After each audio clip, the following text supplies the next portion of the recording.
almost ready.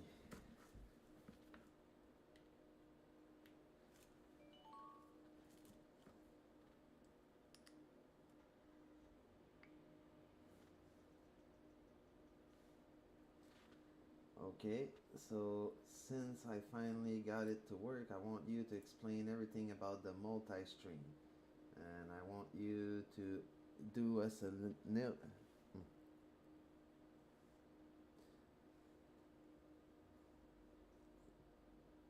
Okay, so you're gonna throw into the knowledge segue a little bit about the multi-stream, okay, how we connected Twitch and YouTube together at the same time so I can stream from both platforms, and explain to my viewer how I'm gonna be streaming on both platforms from now on, not only on YouTube but also on Twitch at the same time.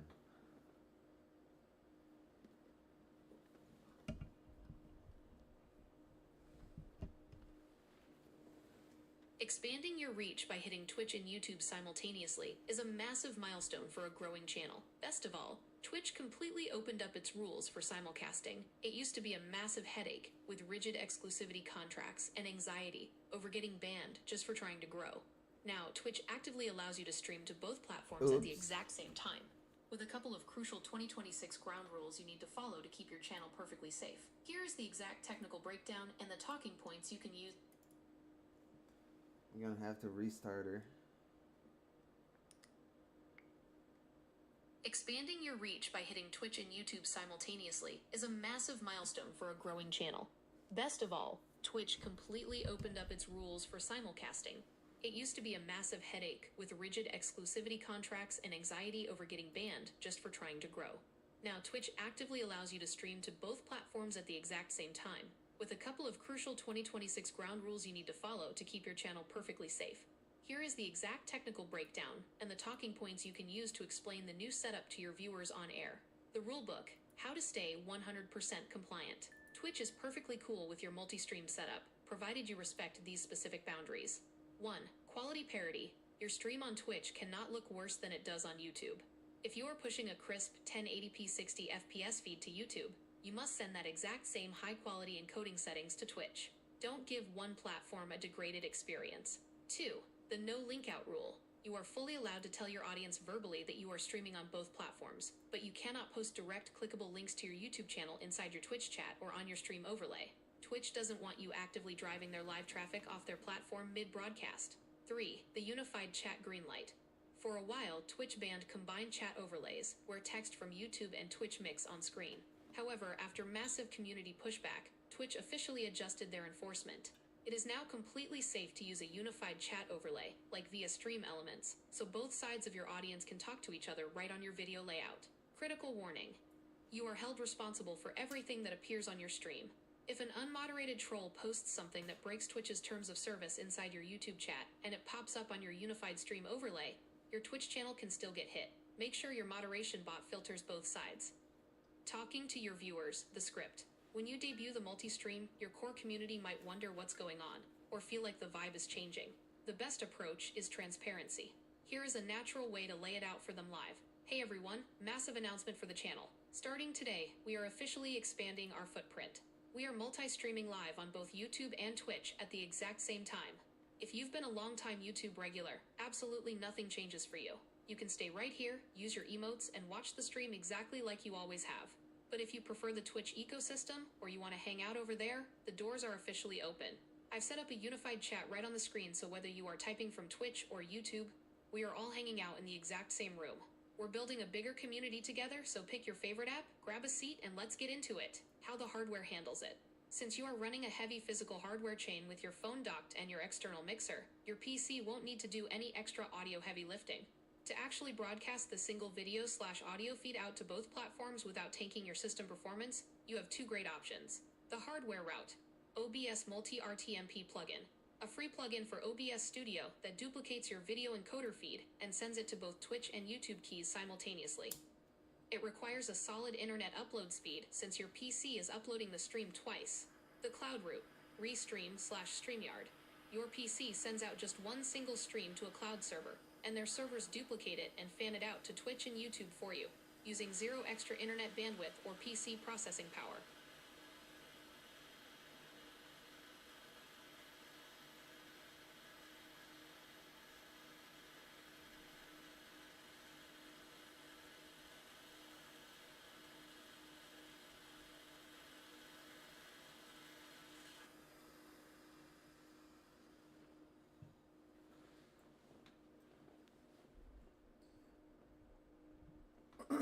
basically I'm using multi-output by the plugin by Sora Yuki.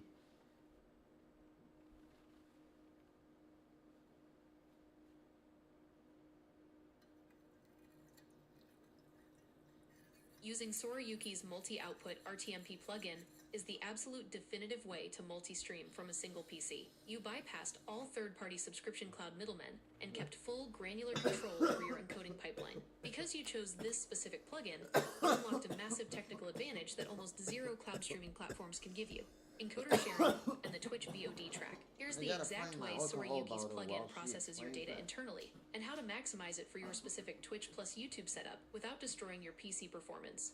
1. The magic trick. Get from OBS. Shared encoders. The absolute best feature in Sora Yuki's plugin is the ability to select Get from OBS under the video/audio settings for your secondary target, Twitch. How it works. When you stream normally to your main target, YouTube, at, say, 144p or 1080p using your graphics card's dedicated chip, like NVIDIA NVENC, your PC does the hard work of turning raw game frames into compressed video data once.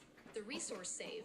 By selecting Get from OBS for Twitch in the plugin panel, Sora Yuki literally intercepts that already compressed video stream and copies it over to Twitch's RTMP server. Your graphics card does zero extra encoding work. The bandwidth catch. Your computer still has to send 2 distinct copies of the data out through your internet router. If your YouTube bitrate is 8,000 kilobits per second and your Twitch stream is 6,000 kilobits per second, you need a minimum of 14 to 15 megabits per second of consistent internet upload speed to prevent dropped frames. 2.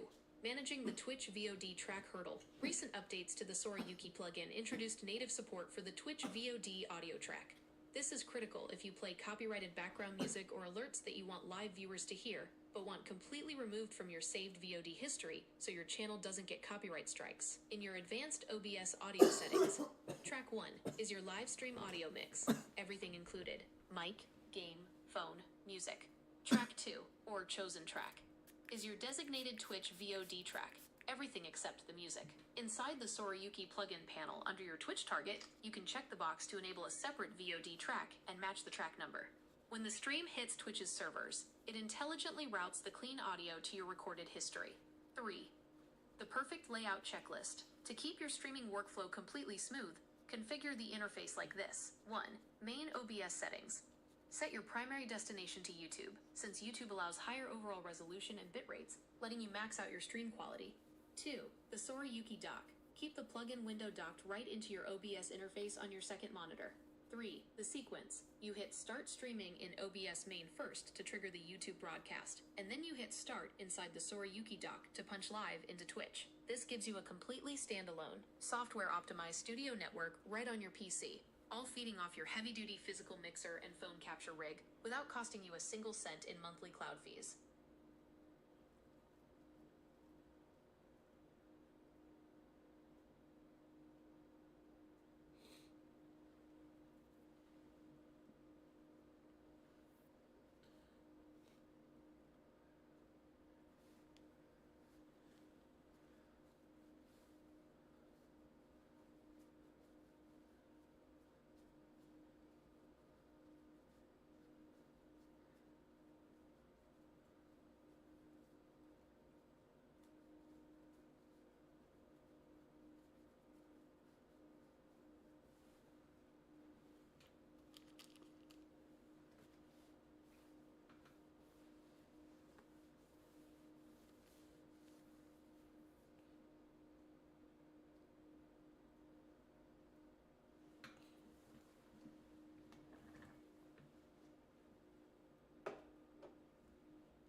I'm gonna make another bottle of water or juice. Gonna close this curtain.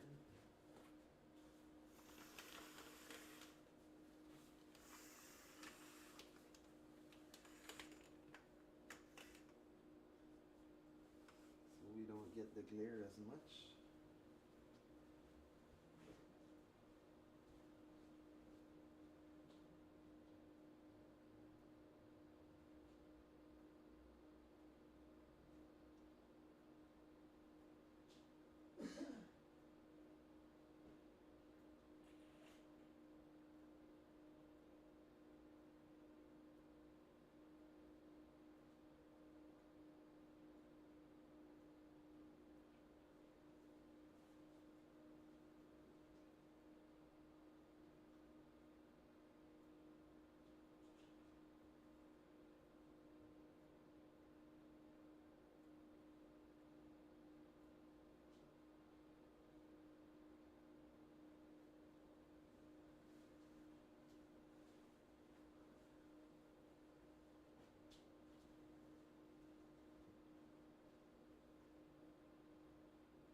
Hard to do bottle of juice without the actual bottle.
I'm surrounded by idiots.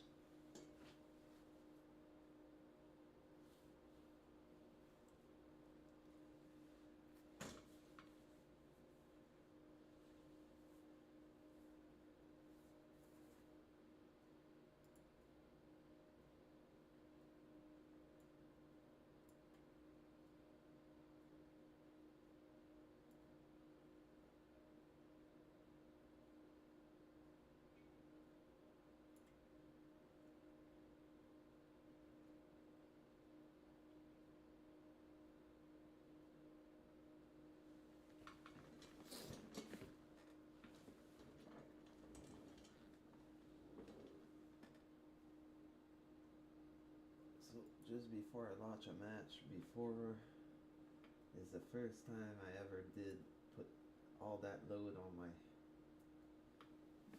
PC, and yet we're basically maxing out everything, like the graphic processor, the internet,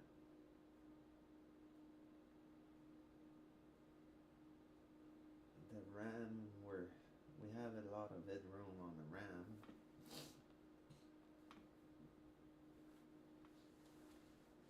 The issue is not the RAM, it's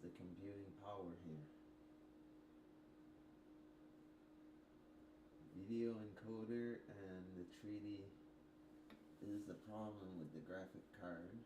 It's not a problem, it's running at 87%, which is like, we're squeezing every single bit of performance out of it.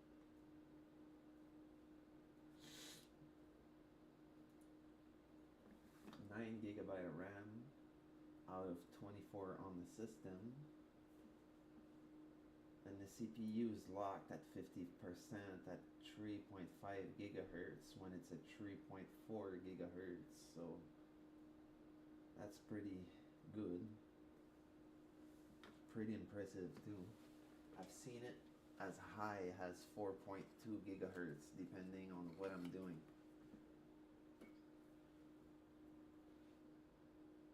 Don't you start now, you.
Wonder what it would say if I open CPU-Z and GPU-Z.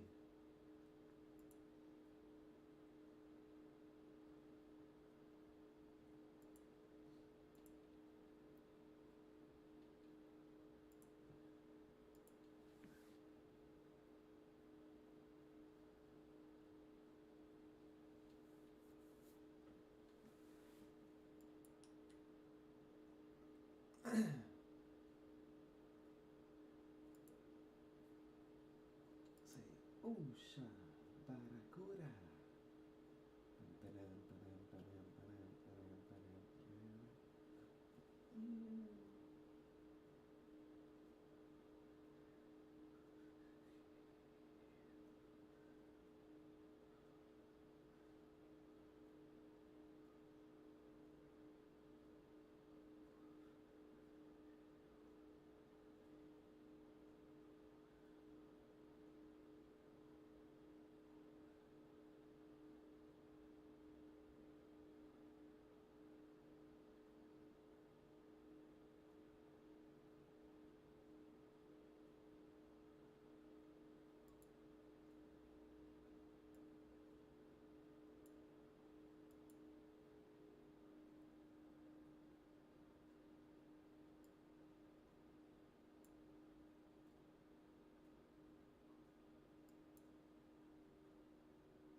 So from what I see, it should remain stable.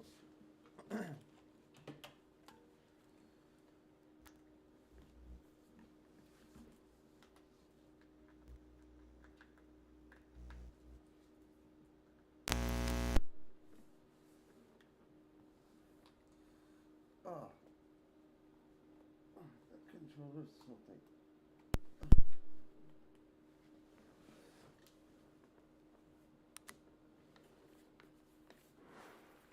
Choose your operator.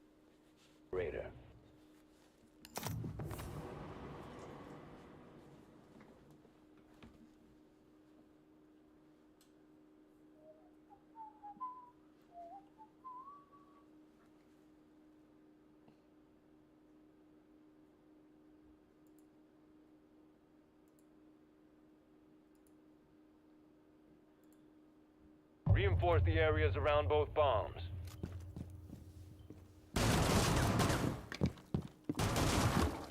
Do not increase if the stage warrants it.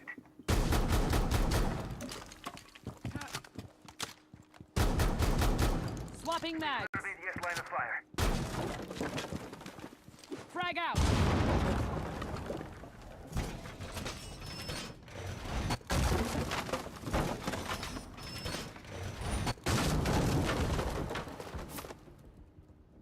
10 seconds of prep time left.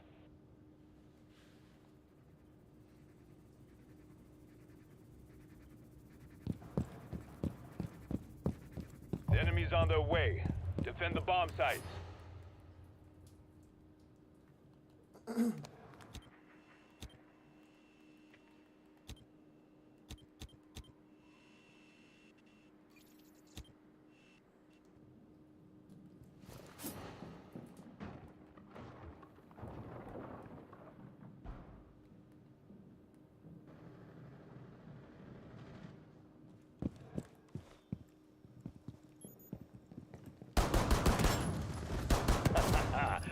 One enemy remaining. Flawless. That's about as close to perfect as you can get.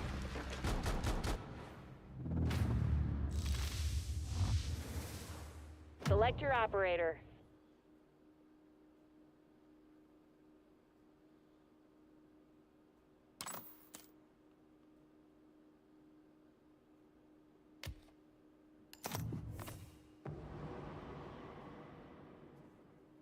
Drones rolling out. We've got some bombs to find.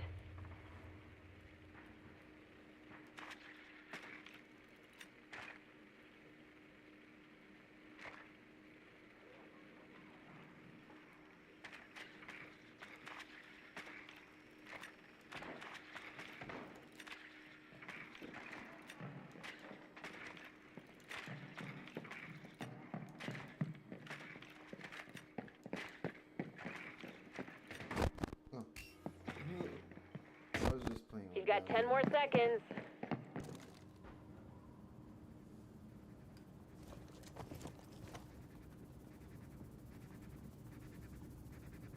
Enemy bombs are armed. Defuse them ASAP. Work as a team.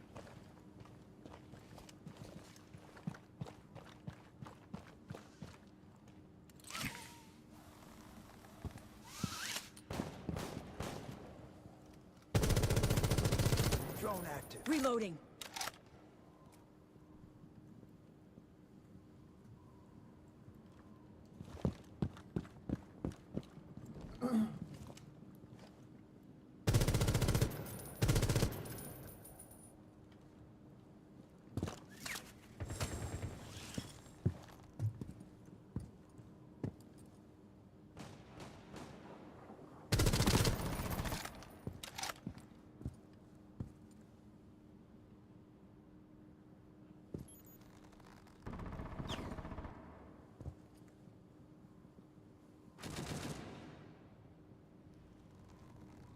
One enemy remaining.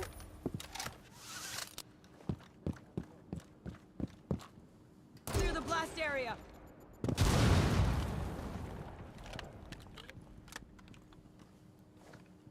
Stay clear of the blast.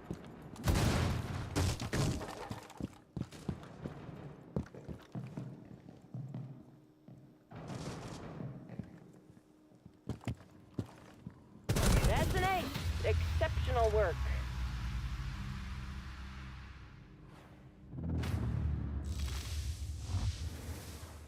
Make your operator selection.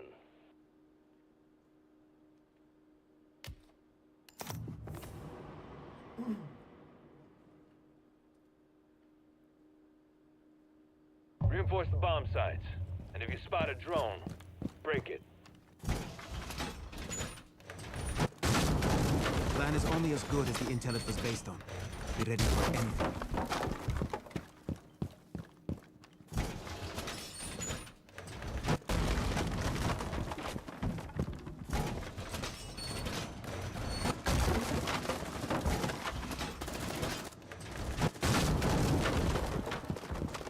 Loading mag.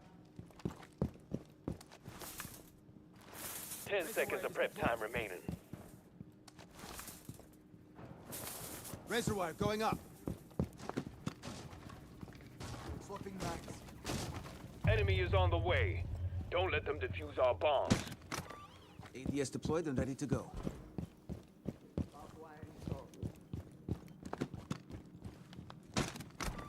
ADS up and running. All reinforcements are going up!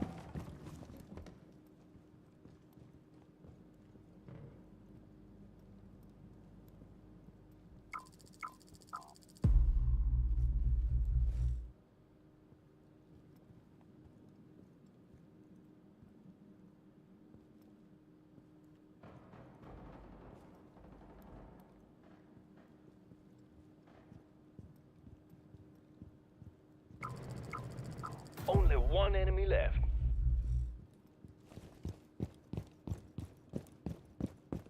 Enemy here.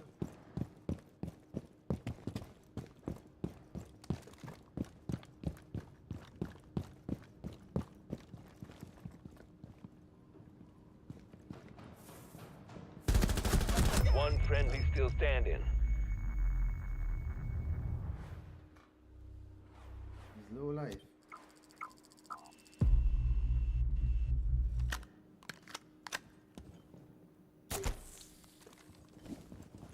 That's an ace.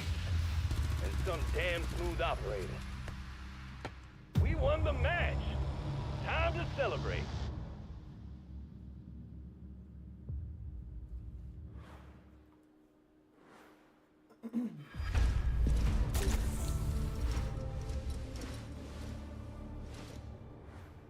Well, from what I see, the PC is handling itself fine. I might have to go in afterburner and hit my fan curve slightly. Oh shit. I've closed afterburner by accident. Hold on. The screen is gonna shut down for a second. It's just because I have to close screen copy and reopen it. Because MSI closed. Kill process.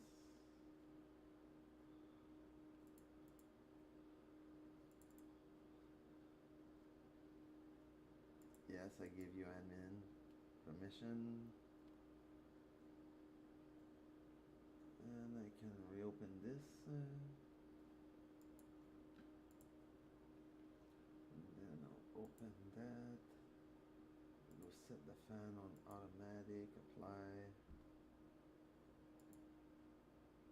Overclock with tuning number 4.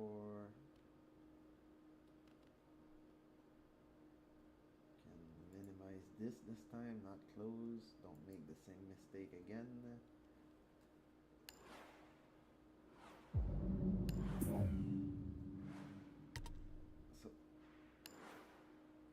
I'm gonna play another one.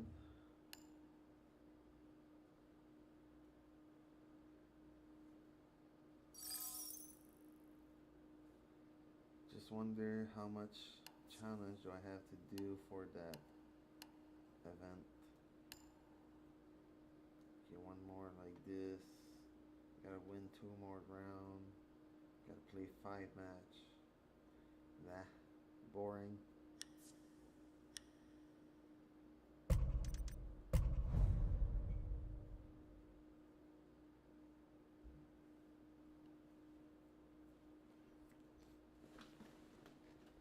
But hey, the Twitch channel is actually officially live again. I'm streaming on both platforms at the same time. You guys can see on top again that I'm monitoring on my stream on YouTube and on Twitch. Gameplay, that's actually why.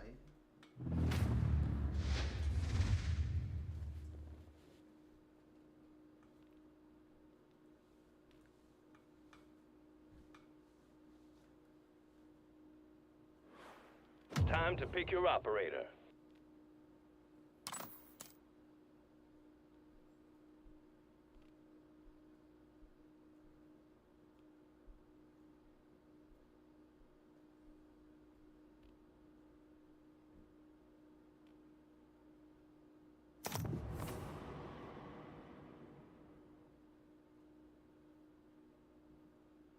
Put up defenses around the bomb sites. We don't want any wet blankets ruining our fireworks. This is my favorite part. All secure! Jammer activated. Throwing frag grenade. Jammer initiated.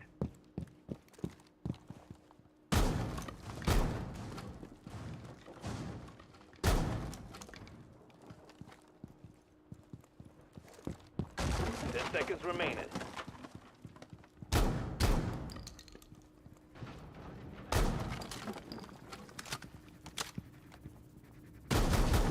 Hostiles are looking to defuse our bombs. Don't let them.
Hello there.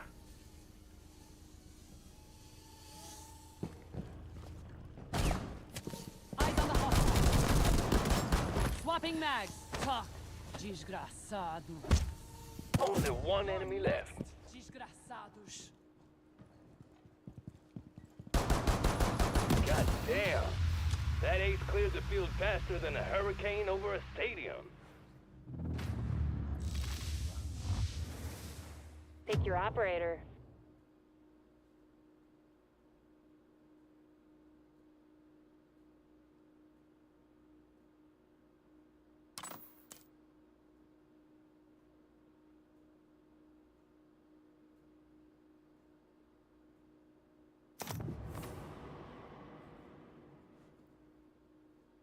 Drones rolling out. We've got some bombs to find.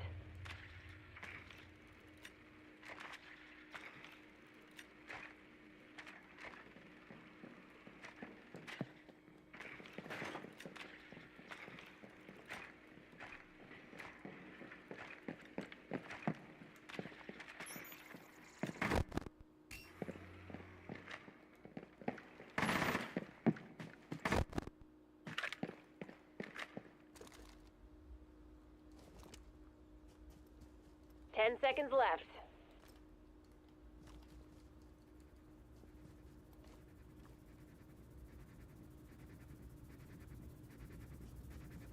Enemy bombs are armed. Defuse them ASAP.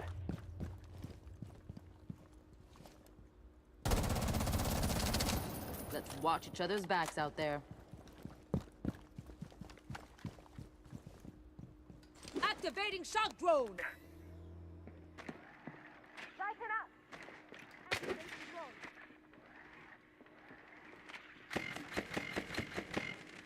In the little room right there.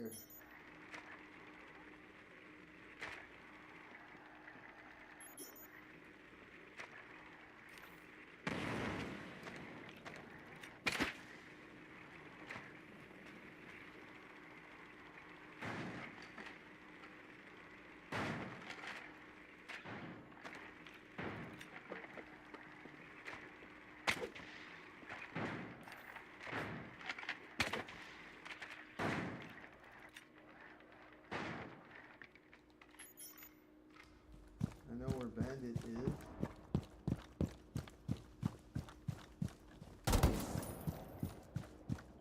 Rolling out. Deploying Claymore. Look, one hostile remaining.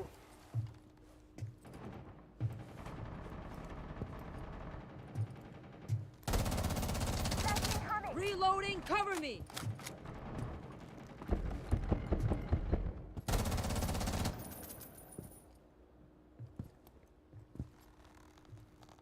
You've got no backup. Watch yourself.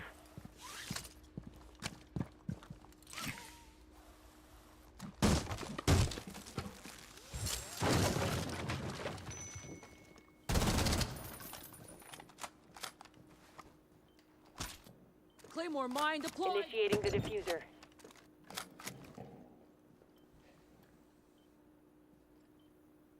Clutch! Oh, that was too close.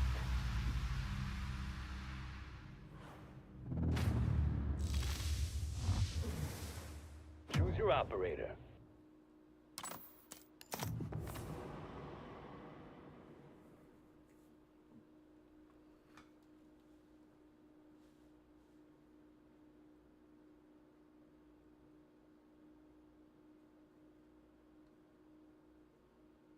Reinforce the areas around both bombs.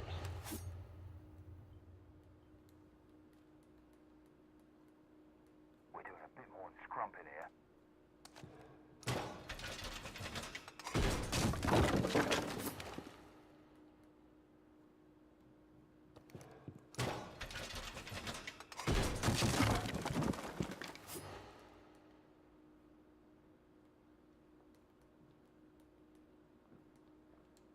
Ready. 10 seconds of prep time left.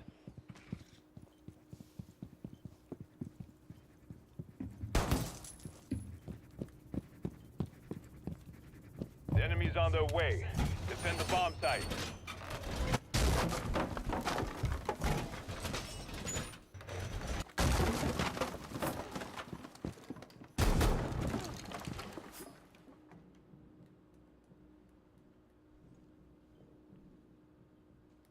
Reloading!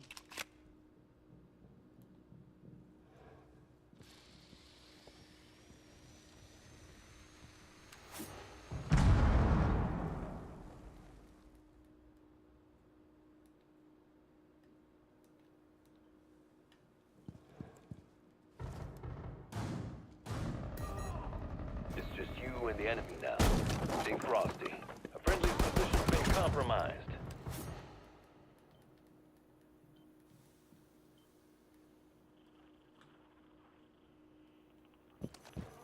Frag! One hostile left. Loading new mag.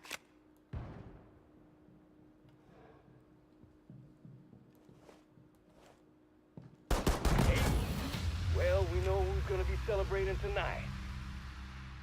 The match is ours, and what a match it was!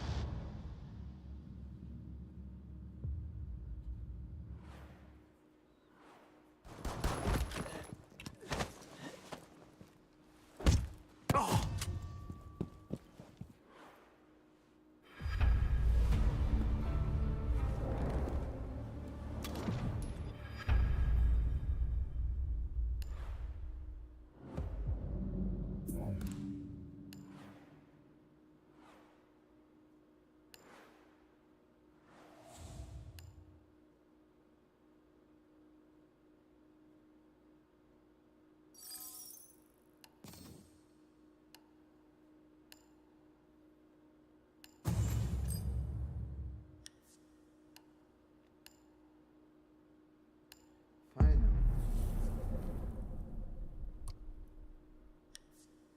For the time I've been playing Caveira, for fuck's sake.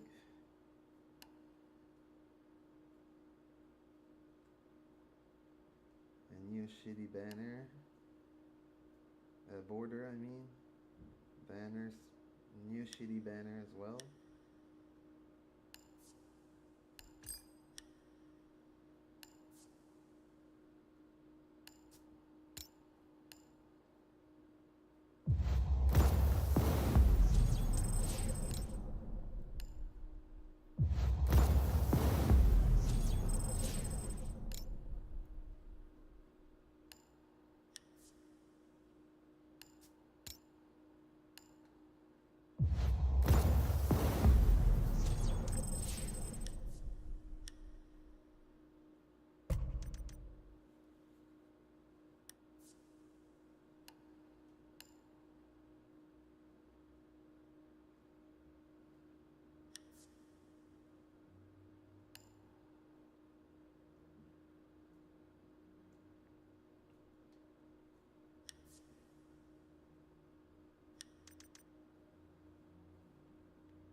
Try match in the fucking house map.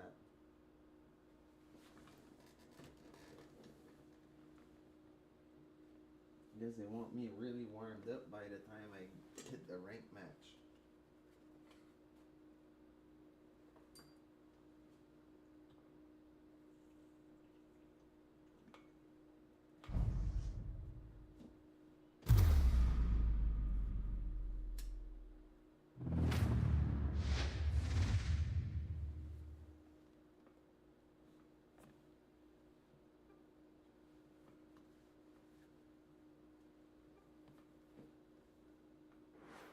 It's time to choose your operator.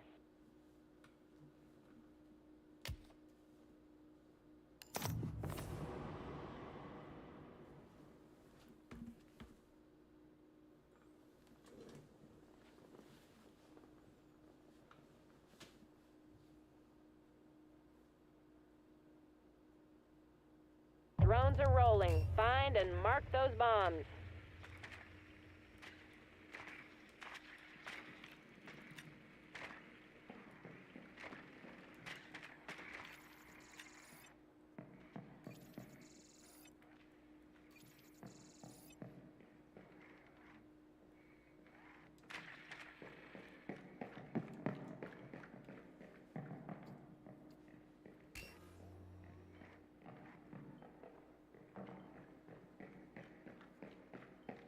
Ten seconds of prep time left.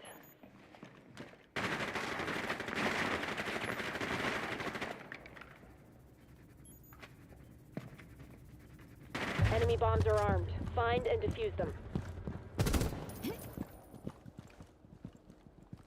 Let's show them what we can do.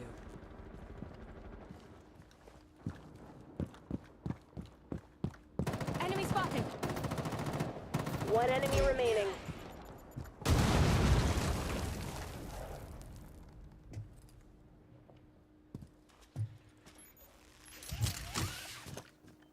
That was precise, perfect, and professional. Flawless work.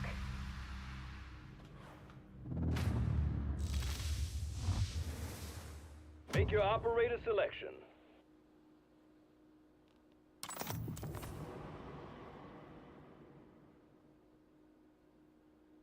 Reinforce the bomb sites.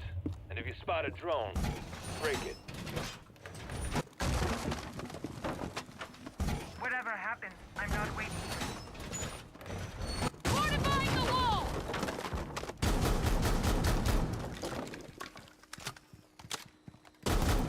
Calibrating air compressed. Get a good look at that. Frag! Throwing frag grenade. 10 seconds remaining. Reload!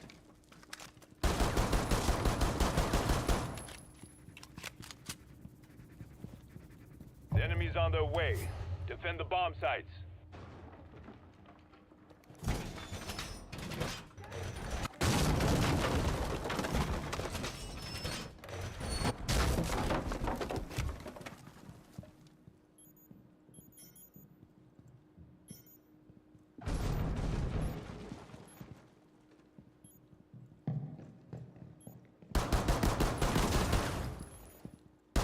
Popping mag. One enemy remaining.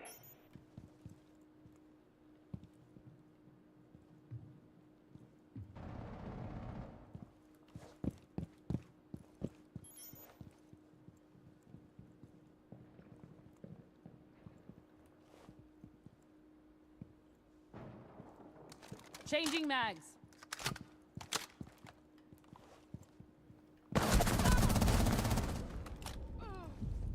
Right there, in the stairs. Down to the last That fucking operator. bitch. I thought she was upstairs. She went downstairs stair.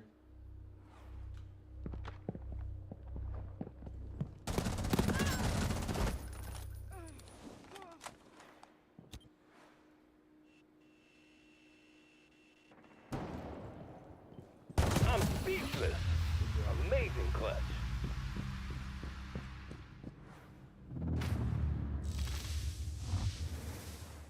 Select your operator.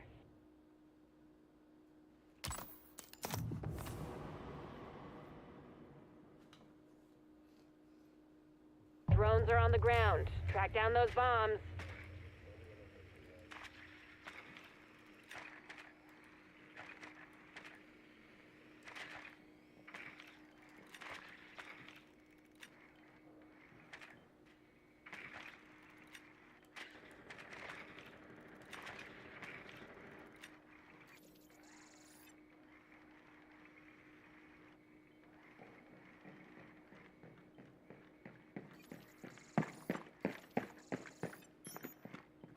Ten seconds remaining.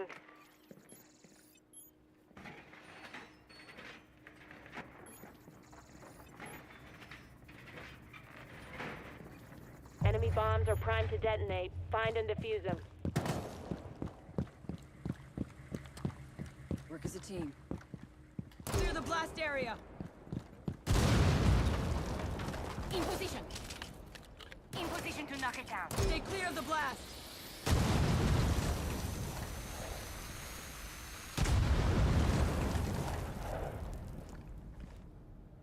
Get clear.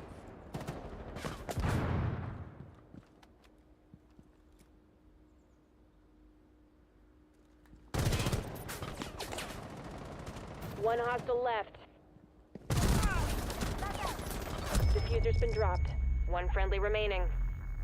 Right behind the SUV.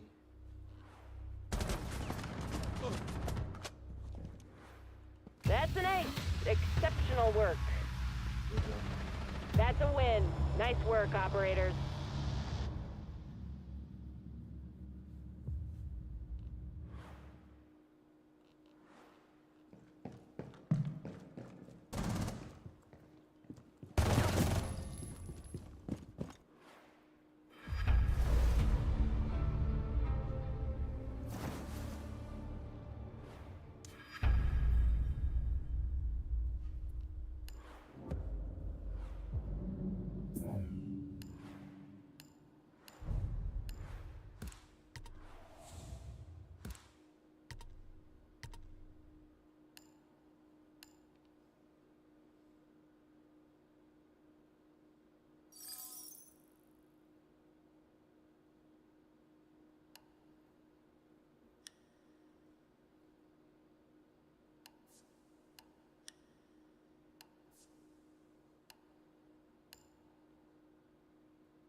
Gotta play 2 more even though I don't want to. I'm gonna pause it because they launch fucking quick. I'm gonna grab some candy. I guess the cable's not reaching.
Time to pick your operator.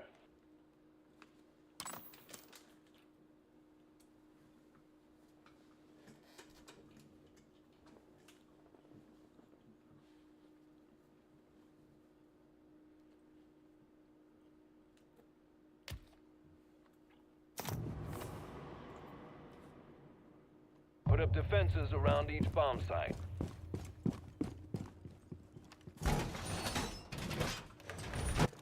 Let's be safe. Cover me, reloading.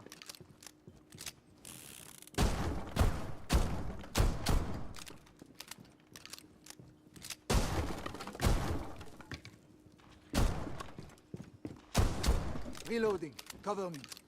No. Dude, 10 seconds of prep time remaining. you really don't know how to play. Get a good look at that. Enemy is on the way. Don't let them defuse our bombs.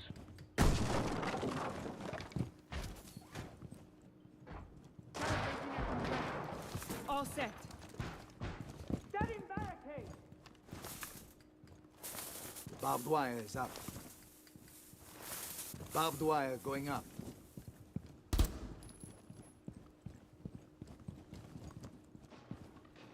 C4 out.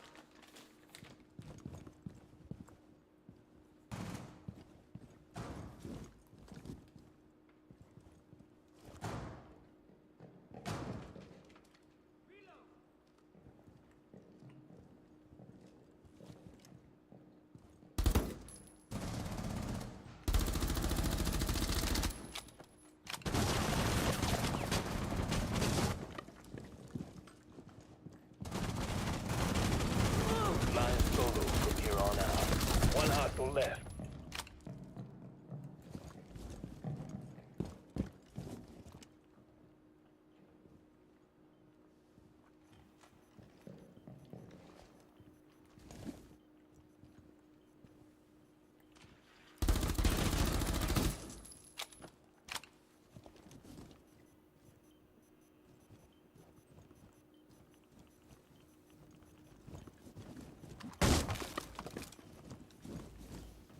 Enemy has planted a diffuser.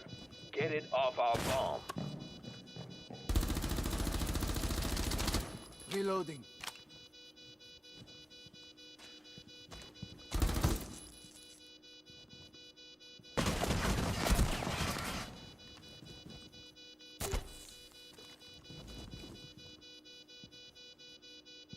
Couldn't see Cornell through that wall. But he saw me though. Pick your operator.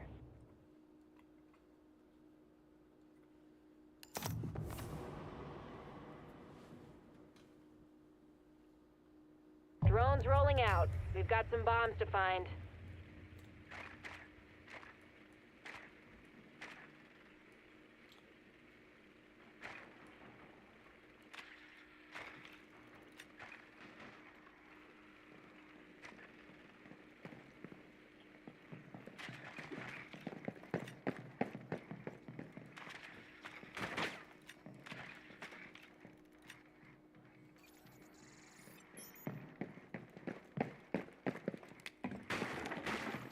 Ten more seconds.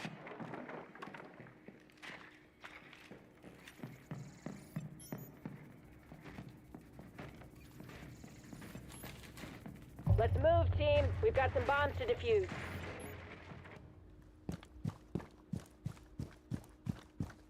Okay, guys. Time to go.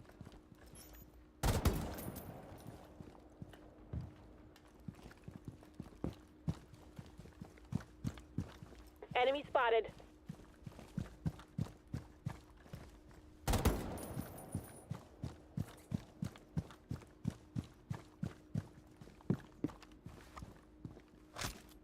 Deploying Claymore. Swapping mags.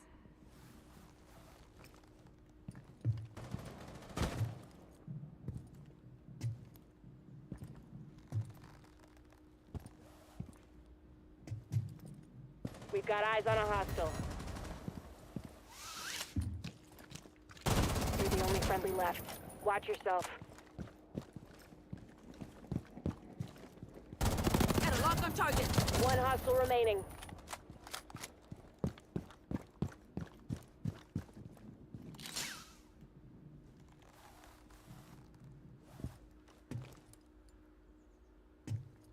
You've been spotted.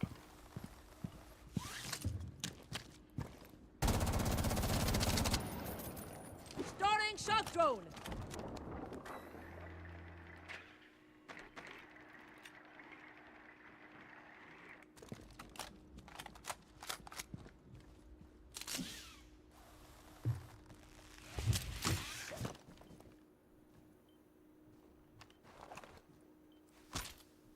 Claymore mine deployed. Planting diffuser.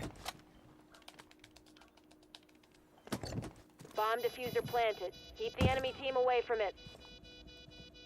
Cover me. Reloading.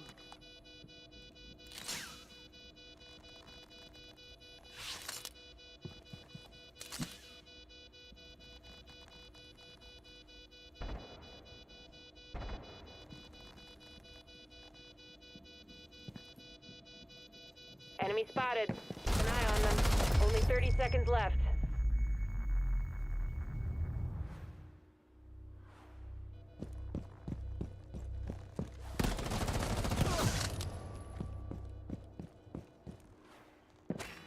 The diffuser's toast.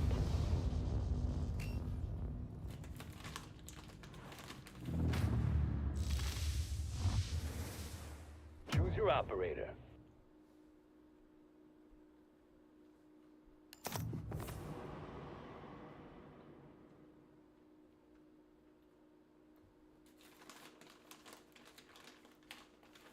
Put up defenses around the bomb sites. We don't want any wet blankets ruining our fireworks. Frag. Frag grenade out. Reloading.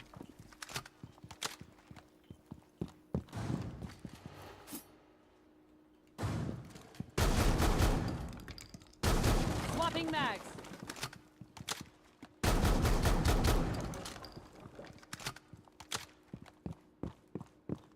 Ten seconds left.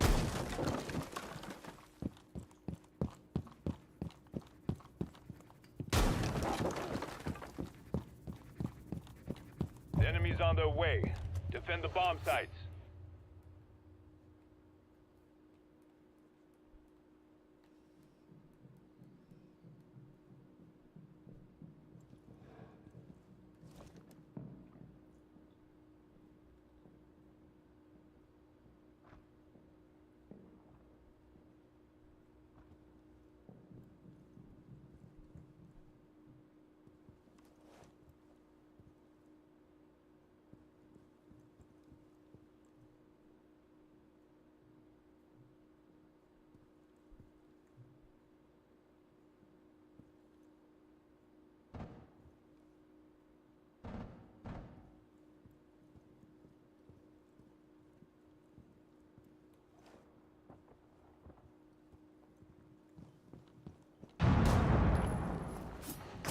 You're the only friendly left. Enemies have spotted a friendly. Just one enemy left. Bring it on, home team. Changing mags.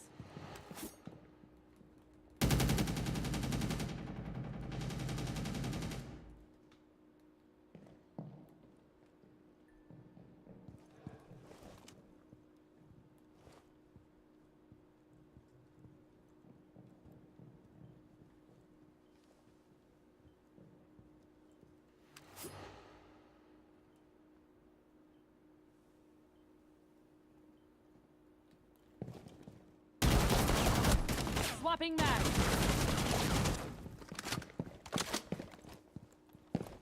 Hey, well, we know who's gonna be celebrating tonight.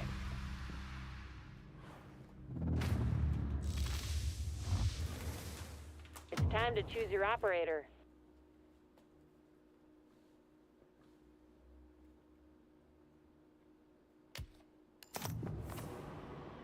Drones are rolling. Find and mark those bombs.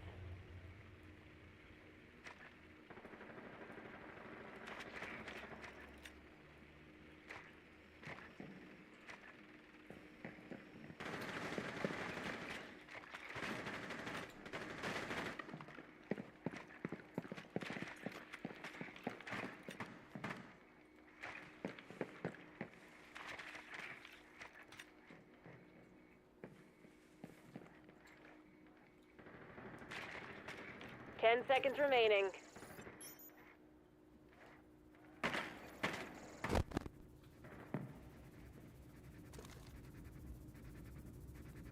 Defuse the enemy bomb and be quick about it.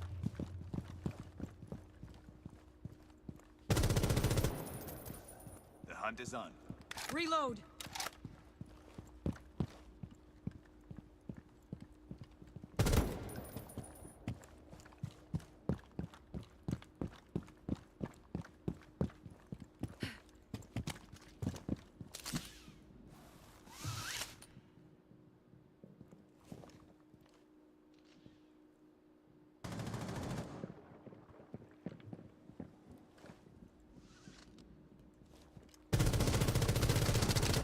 I'm out.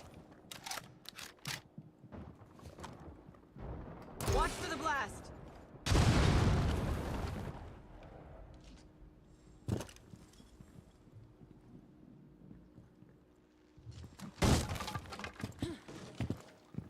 Enemy operator spotted. One enemy remaining.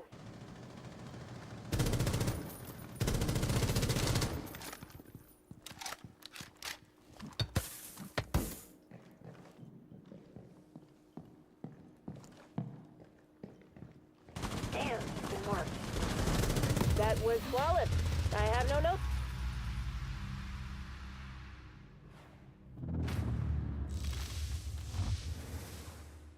Make your operator selection. Defend the bombs. If we want to win, they're all that counts.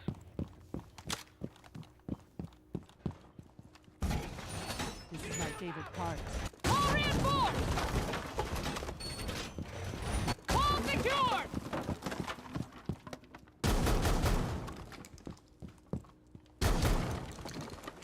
Loading new mag.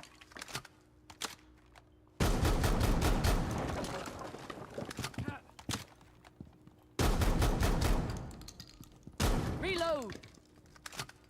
10 seconds remaining.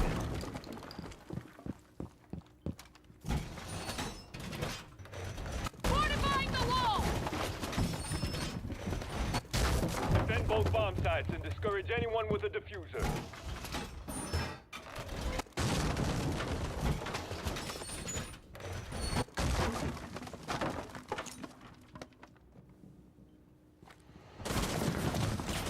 Throwing frag.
A friendly position's been compromised. Just one hostile remaining.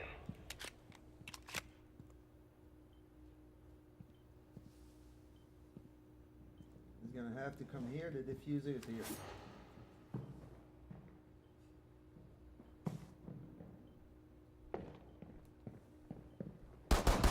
Ace, entire team wipe. Nice work, everybody. That was some smooth operating.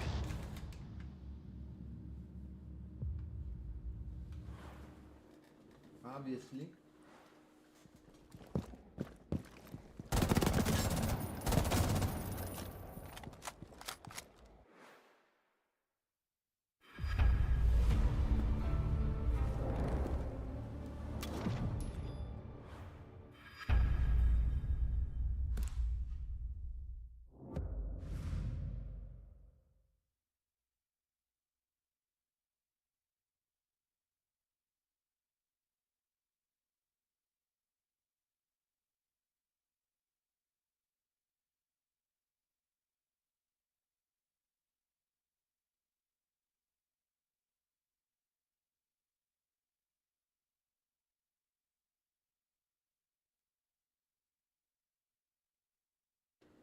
So that should be one of the last match I have to play.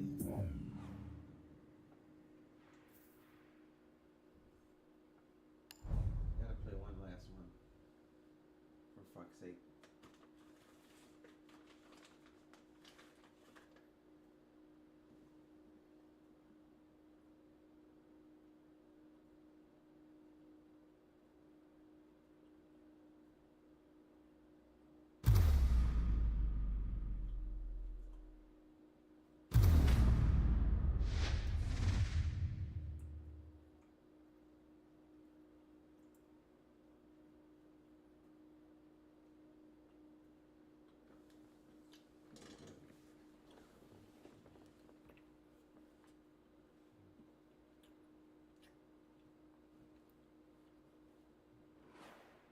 Select your operator.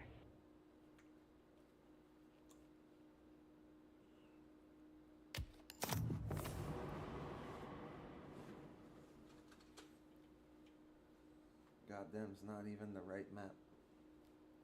That's not even gonna count.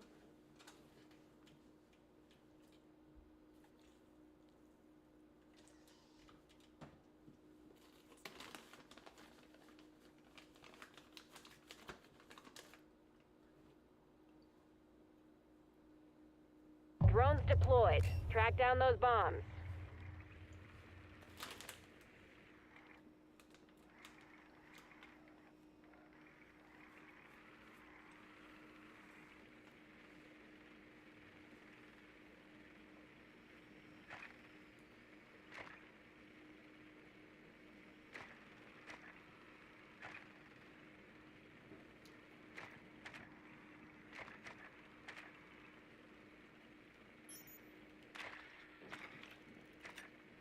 Ten seconds remaining.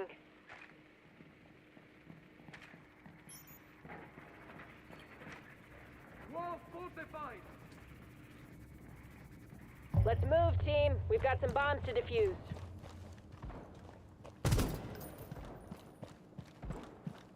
Get your game faces on.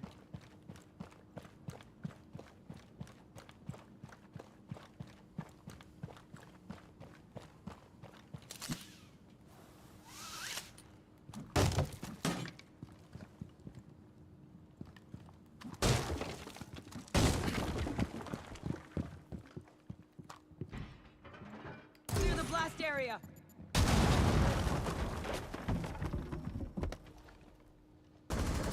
One enemy remaining. That's an ace. Exceptional work.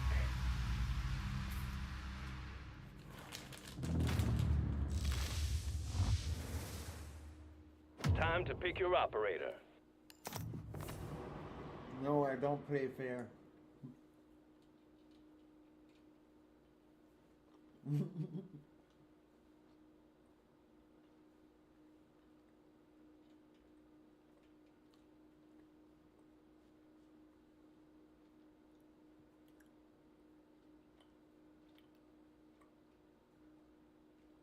Put up defenses around each bomb site.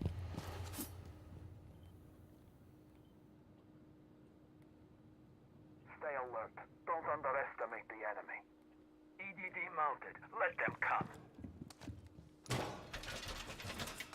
Securing the floor! Device primed. Keep an eye on door.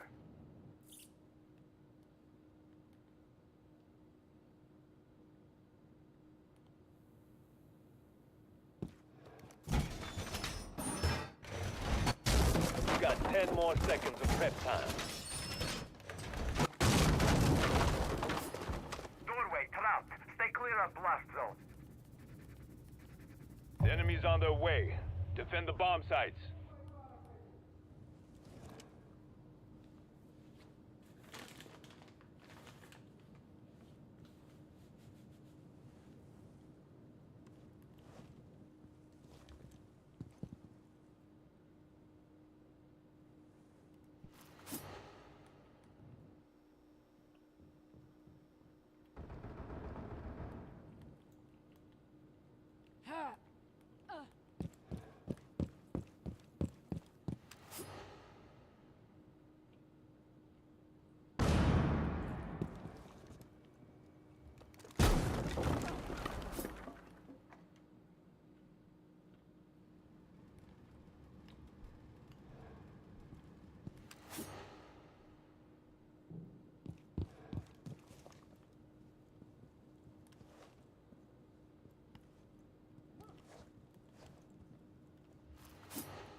Spill it!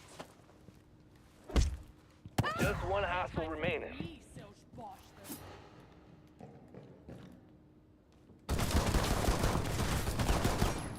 Swapping mags.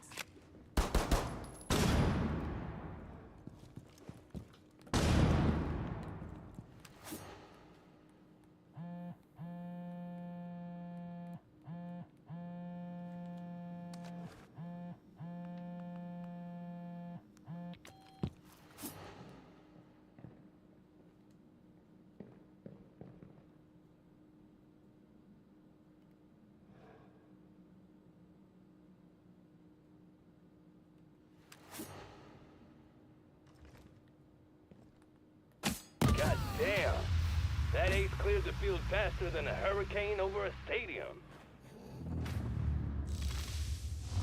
That wasn't fair, but Pick your whatever. operator.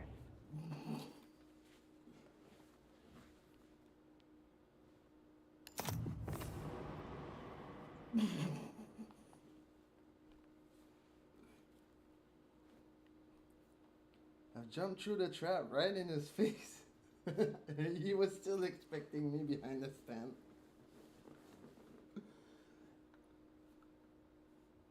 Drones deployed. Locate and mark the bombs.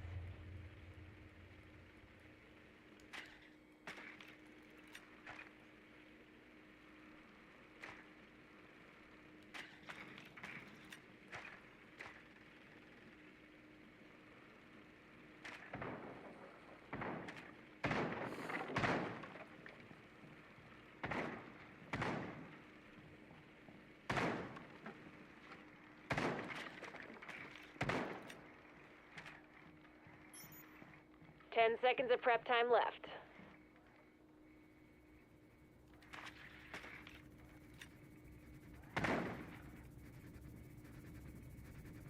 Enemy bombs are armed. Find and defuse them.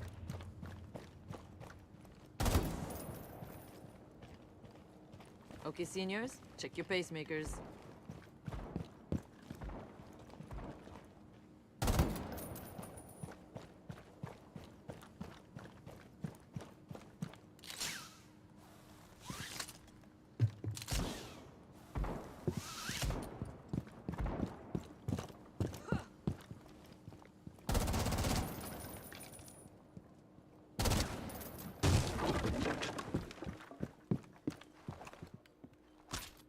Claymore going down.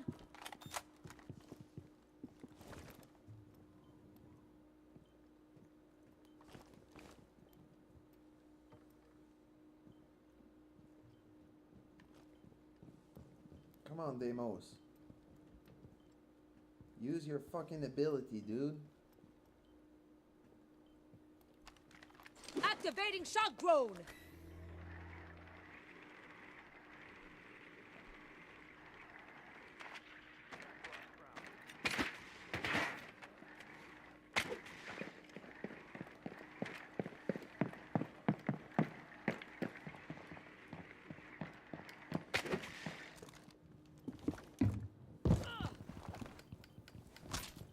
Claymore deployed.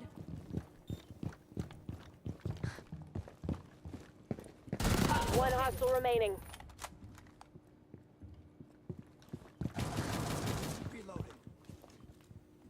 Initiating the diffuser. That was precise, perfect, and professional. Flawless work. That's a win. Nice work, operators.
It's time to choose your operator.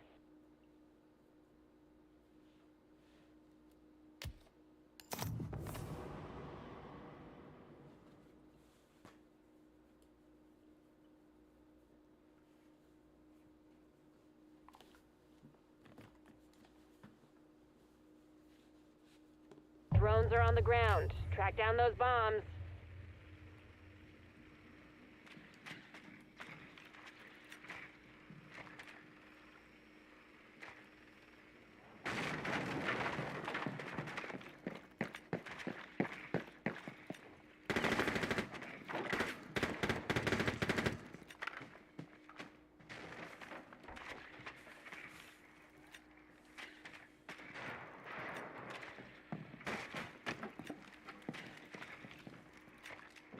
Ten seconds left.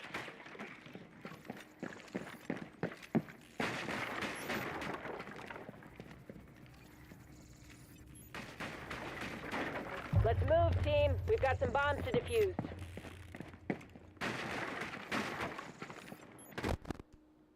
Changing mags.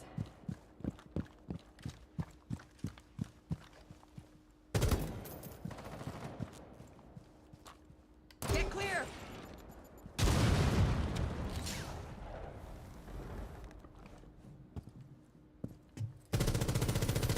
Enemy team is down to their last operator.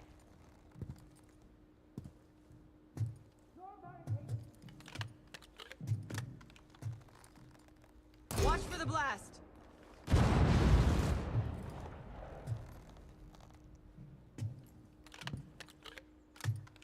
Clear the blast area.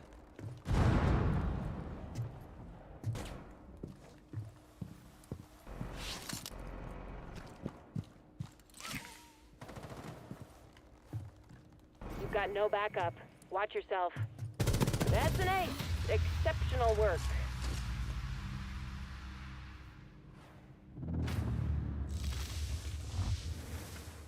Choose your operator.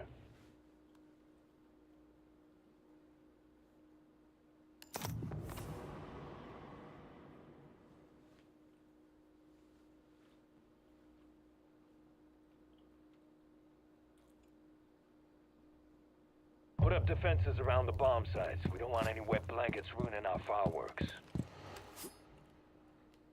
Success is the only option here.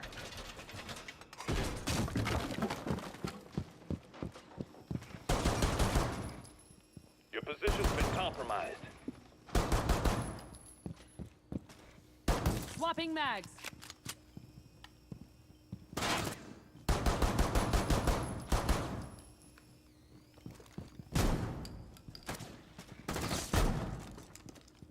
You've got 10 more seconds of prep time.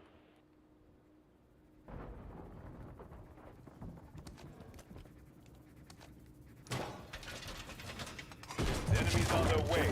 Defend the bomb sites. Take some plates.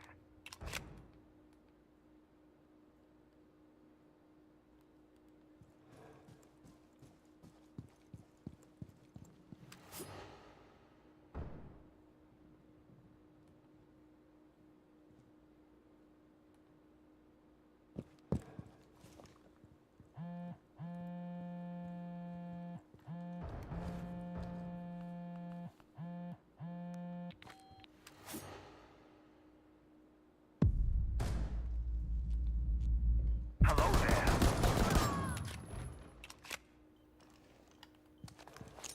Throwing frag grenade. One enemy remaining.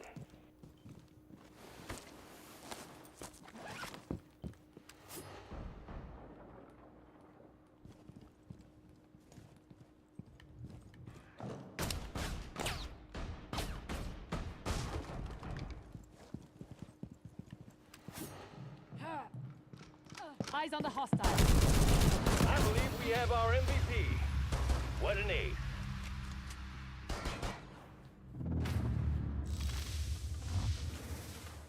Select your operator.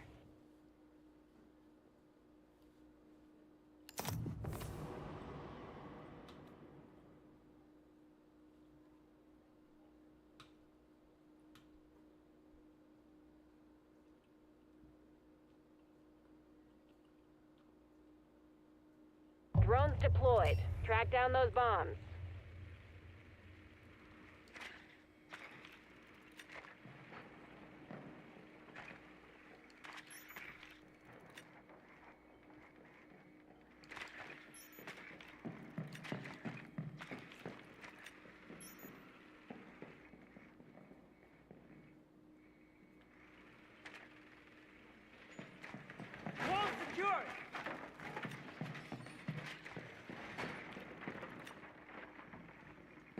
10 more seconds.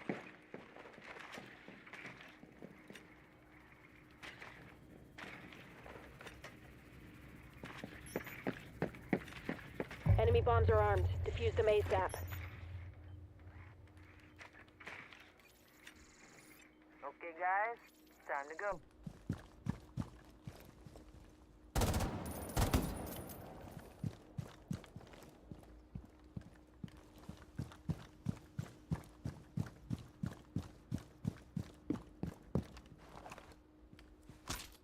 Claymore mine deployed!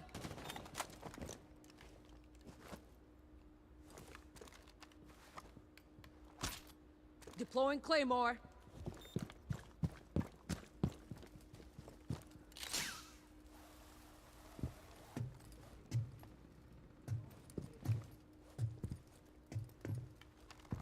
Deploying shock drone.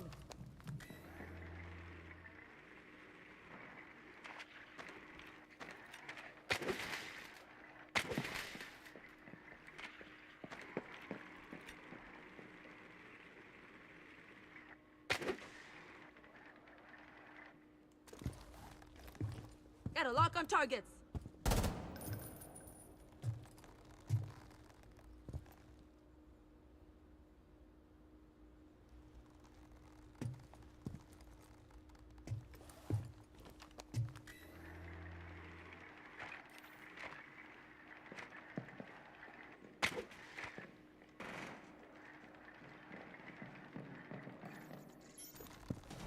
You're the last friendly. Tread carefully.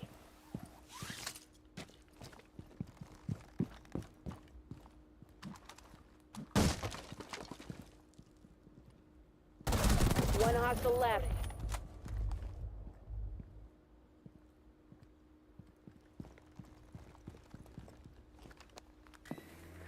Ace! Looks like we got a real badass on the team. The match is ours. Killed him with a twitch.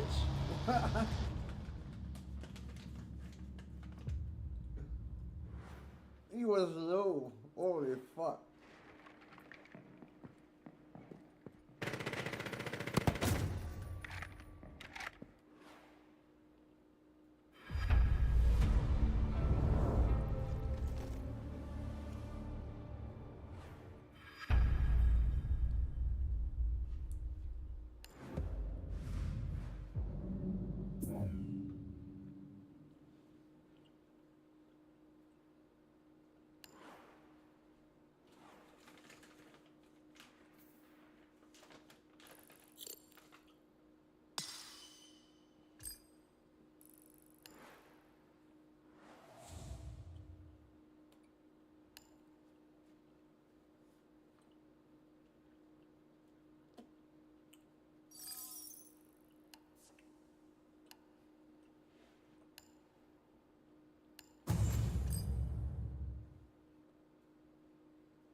And so to make sure that the performance are optimal when we go in rank, I'm going to let the phone cool down a bit and charge back to 100%.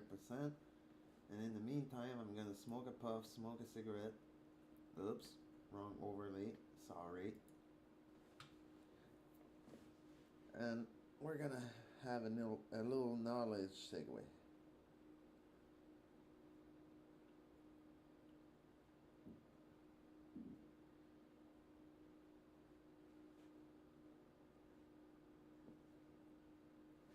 Okay, Gemini, you can throw a random knowledge segue at us, and basically this knowledge segue has to be educative and educate everybody here about mobile gaming.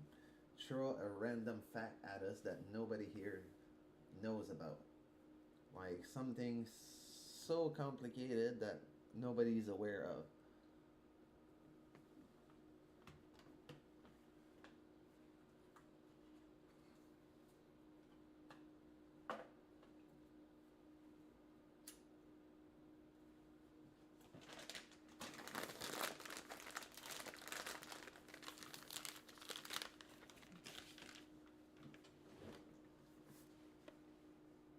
Alright, let's drop a massive, highly technical knowledge bomb for the stream. People look at mobile gaming and assume it is just scaled down PC gaming, but the fundamental physics and architecture of the graphics are entirely different. Let's talk about the obscure engineering magic that stops high-end phones from melting through the desk. The hidden architecture, tile-based deferred rendering, TBDR. Most gamers are completely unaware of the difference between immediate mode rendering, IMR, and tile-based deferred rendering, TBDR. This is the secret sauce of mobile gaming. The desktop brute force, IMR. The GTX 1660 sitting in the Acer Aspire uses IMR. It renders geometry and polygons exactly as the game engine submits them, relying on a massive, power-hungry memory bus and dedicated VRAM to brute force the lighting and textures onto the screen. It can do this because a PC is plugged directly into a wall. The Mobile Masterclass, TBDR, mobile chips simply cannot afford that power draw or heat. Instead, modern mobile GPUs use TBDR.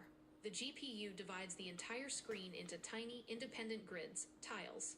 The chip calculates the geometry for the entire scene first, figures out exactly which pixels are actually visible to the player's camera, and completely deletes all the hidden polygons before it applies any lighting or textures. Why this matters: for world record pushing, TBDR processes these tiny tiles entirely within the GPU's ultra-fast, microscopic on-dice RAM cache. It only sends the data to the system memory once the final frame is perfectly painted.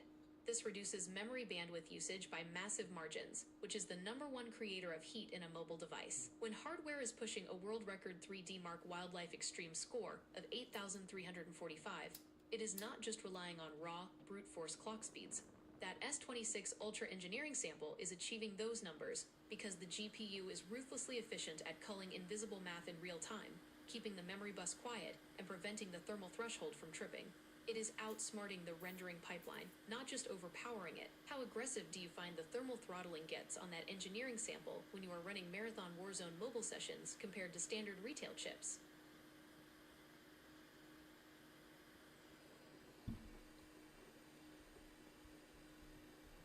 The game performance is actually incredible.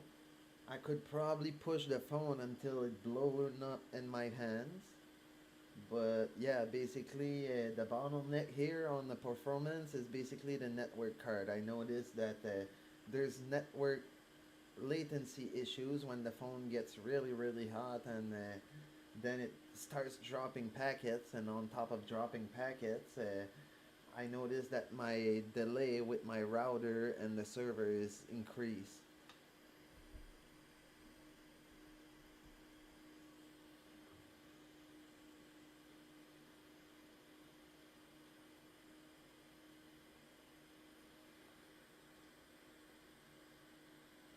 You have hit the nail on the head.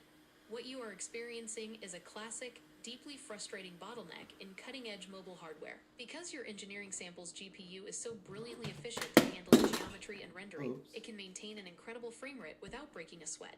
However, the phone's thermal dissipation system is sharing a single, tight space, and the Wi-Fi/modem subsystem is paying the ultimate price. When your phone gets scorching hot, it triggers a dual digital and analog failure chain that completely wrecks your network performance while your game looks flawlessly smooth.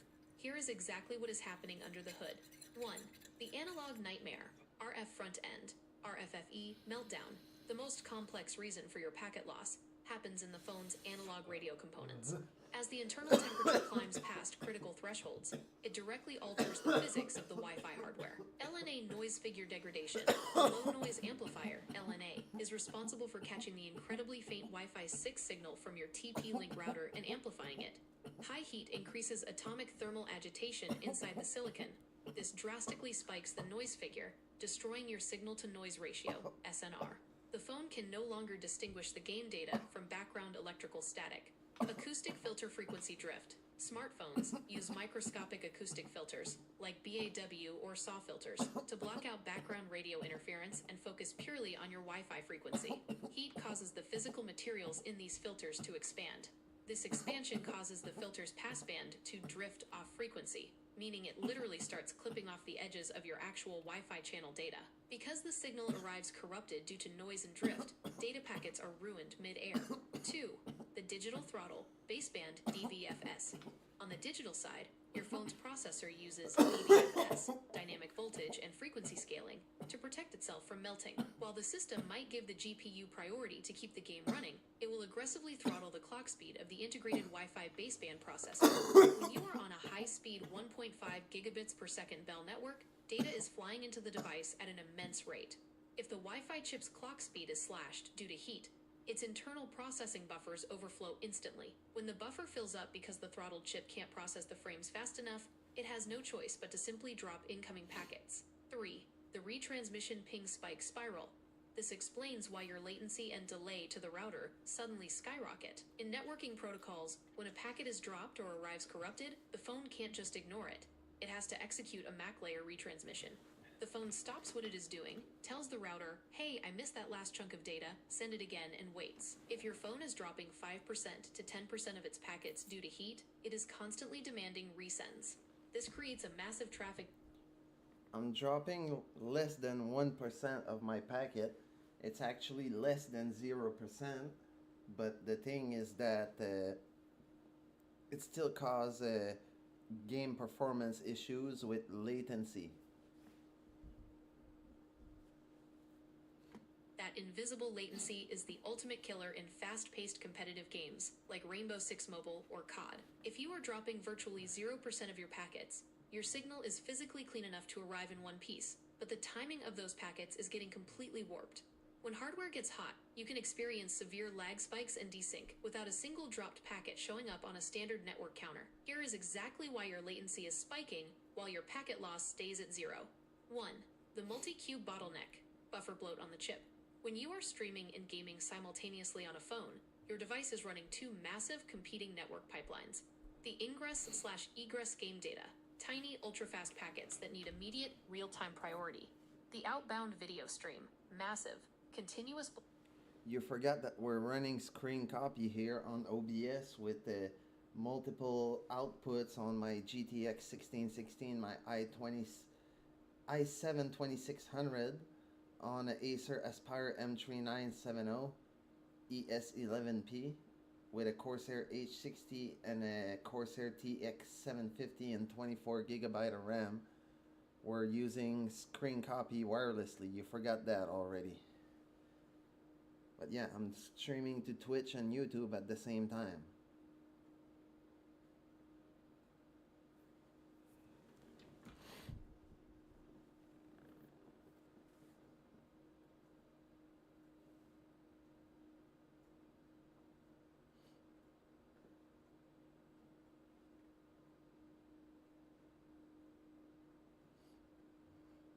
That completely changes the entire diagnosis.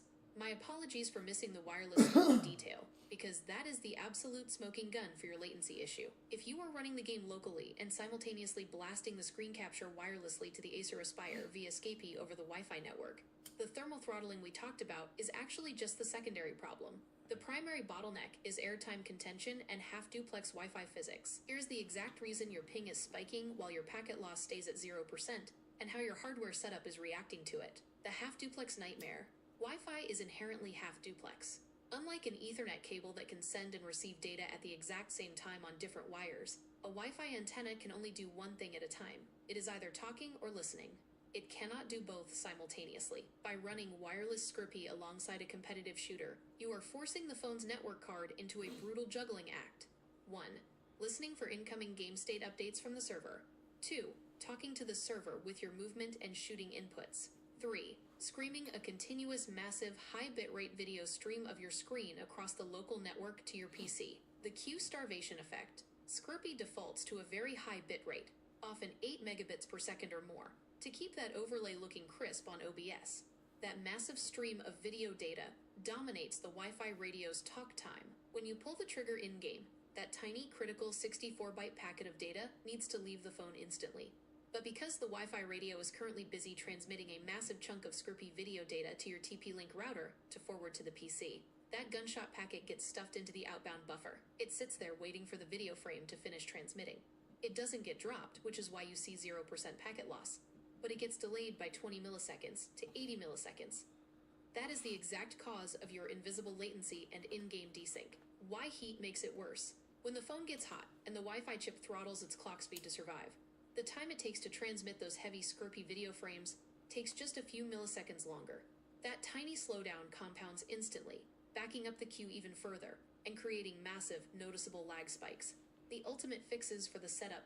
Since the GTX 1660 and i7 2600 are handling the heavy lifting of encoding the dual stream to Twitch and YouTube, you just need to relieve the pressure on the phone's wireless card. 1. The bulletproof fix. Run Scrpy over USB. This is the holy grail for mobile streaming.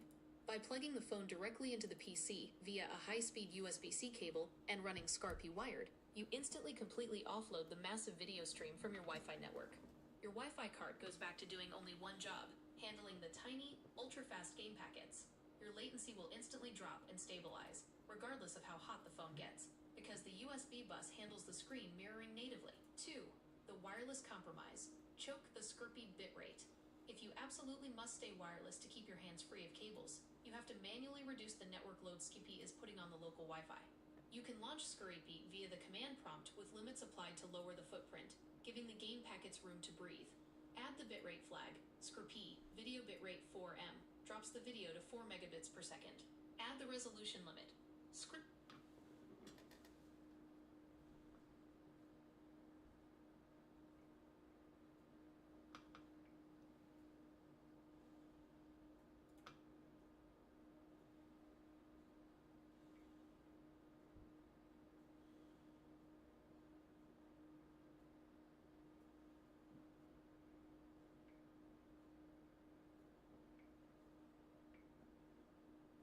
Those are my script for screen copy.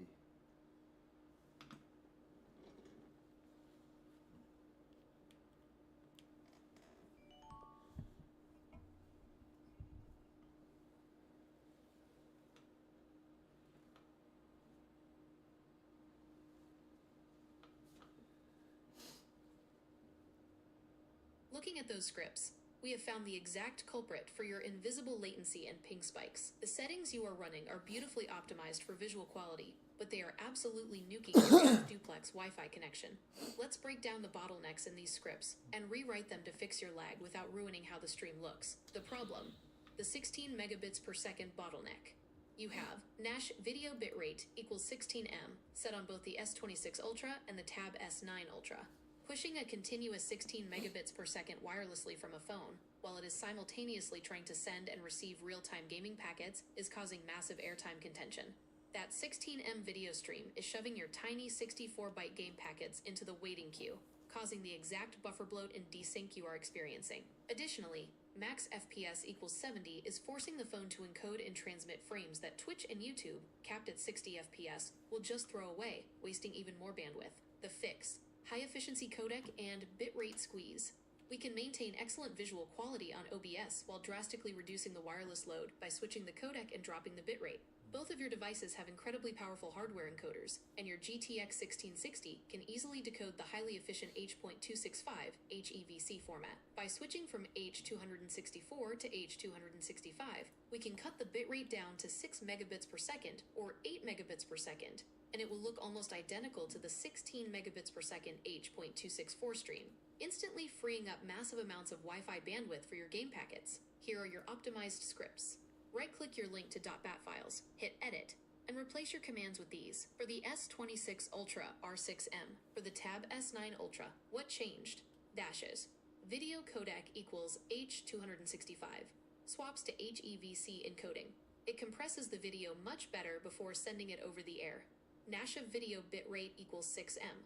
Drops the massive 16M payload down to 6M. This is the ultimate fix for your ping spikes. Max FPS equals 60. Locks the frame rate.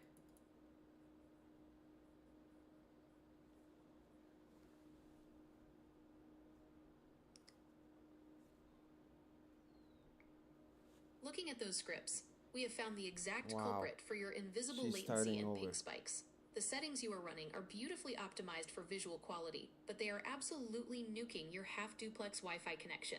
Let's break down the bottlenecks in these scripts and rewrite them to fix your lag without ruining how the stream looks. The problem, the 16 megabits per second bottleneck. You have Nash of video bit. So that looks smooth. That should ease the load on my phone as well. So I've applied those changes, but I've kept the H264 encoder.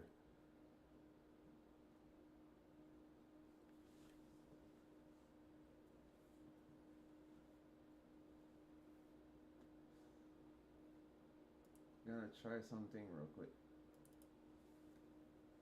Keeping H.264 is a very safe and smart play. It is the undisputed king of compatibility. It works seamlessly with virtually every video editing software out there, and YouTube processes it flawlessly without any weird rendering glitches. Since you're gaming on a Tab S9 Ultra, its processor has a dedicated hardware encoder for H.264. This means recording won't drag down your in-game frame rates or cause stuttering while you are trying to clutch around in Rainbow Six Mobile. There is just one crucial thing to keep in mind with H.264. No, never mind. I've switched it. It's perfect.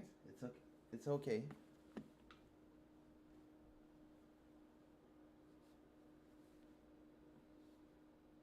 Awesome. If it's looking perfect and running smooth, don't touch a thing.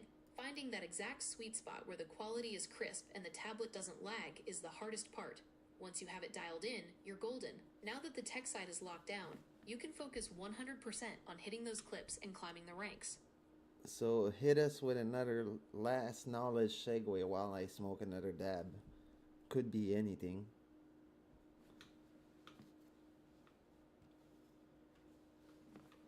Pour accompagner ta pause dab, on va délaisser un instant l'univers du gaming pour plonger dans une histoire de haute technologie. Hey, in English. Most of the viewers on my channel will speak English, and yeah, I want the knowledge segue to stay English because people that don't speak English natively are using it as a second language, so all the French people will understand that as well. So go ahead with a knowledge segue. Keep it about gaming. It can be about anything, but about mobile gaming. It has to be related to mobile gaming.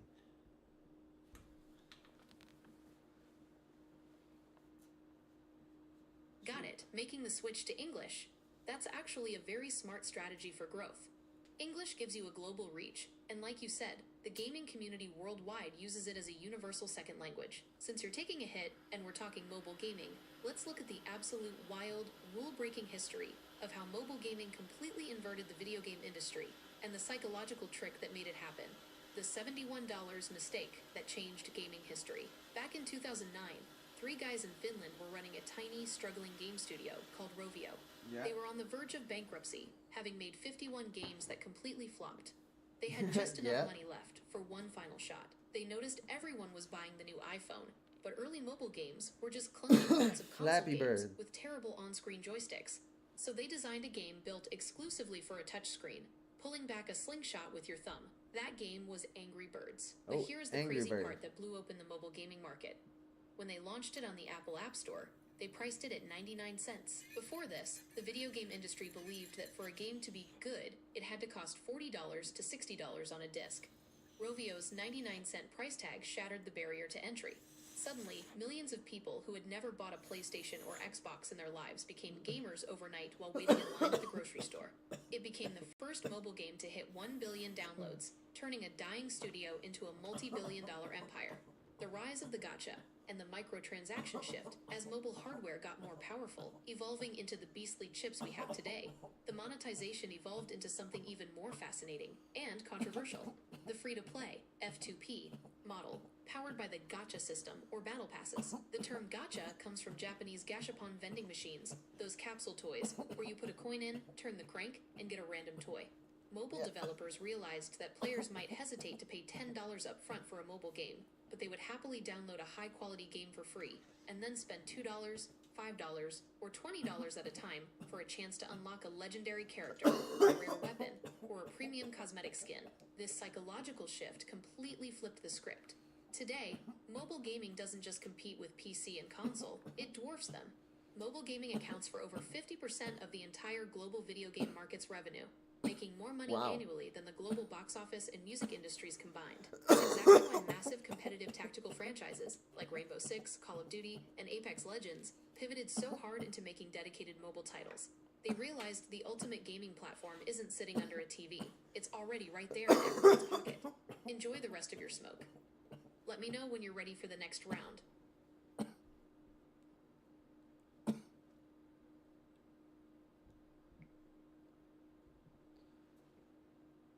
That was impressive. Can you give us another random mobile gaming knowledge segue?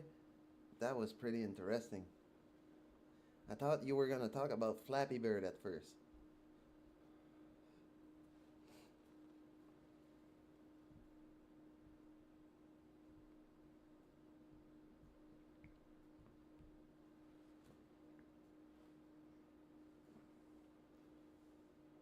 Since you brought it up, let's actually talk about Flappy Bird, because the true story behind it and the absolutely wild plot twist that just happened recently is one of the craziest sagas in mobile gaming history. You probably remember the peak in early 2014.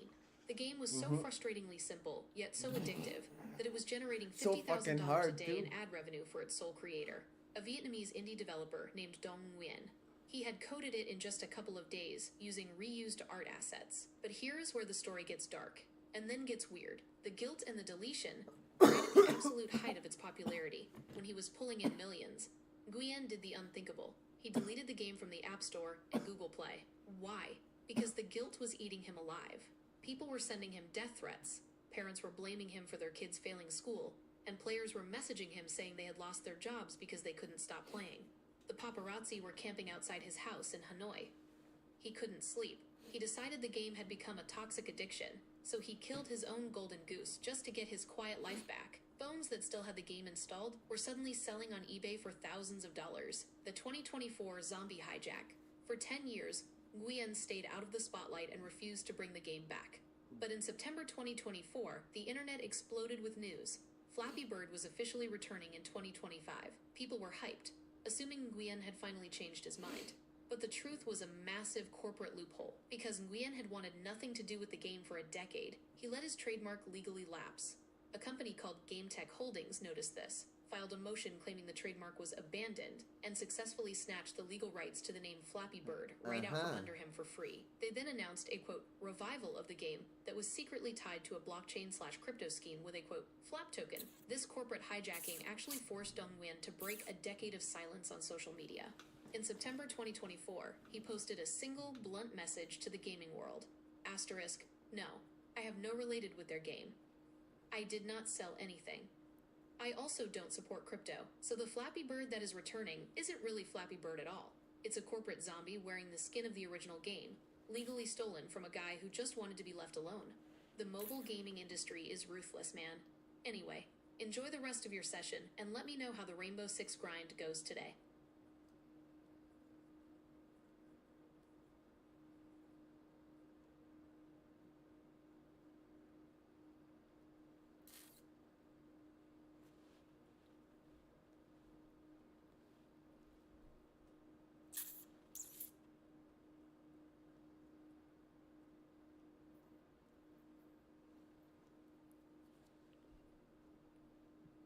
Okay, that wasn't random. I gave you the subject. Throw us another knowledge segue.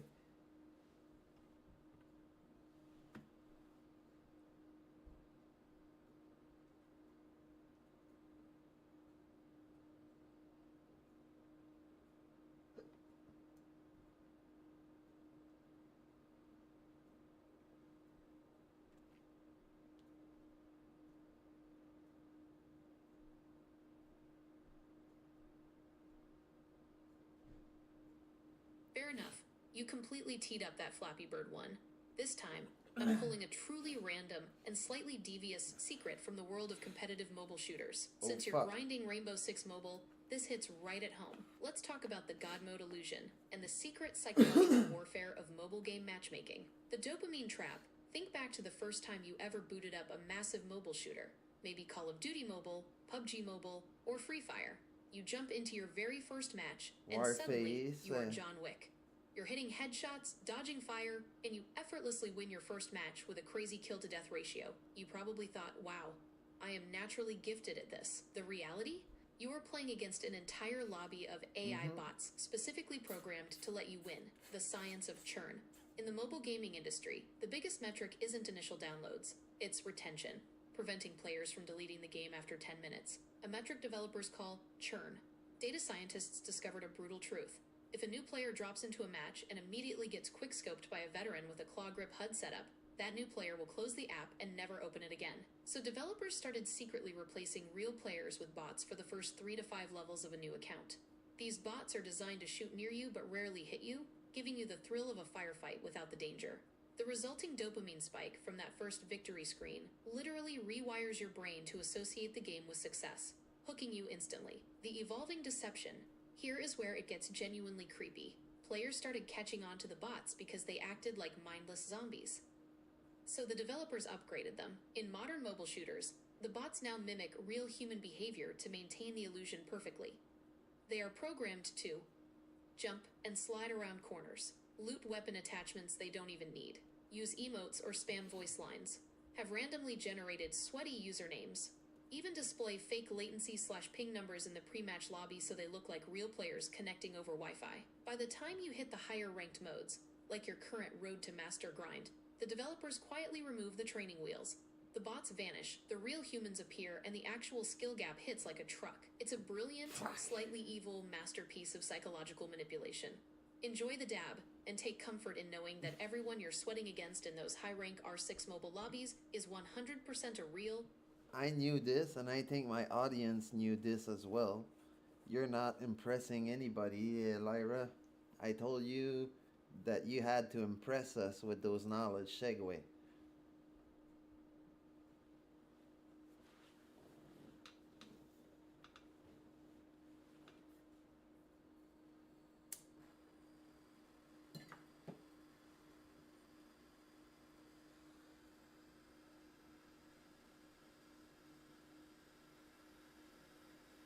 Challenge accepted.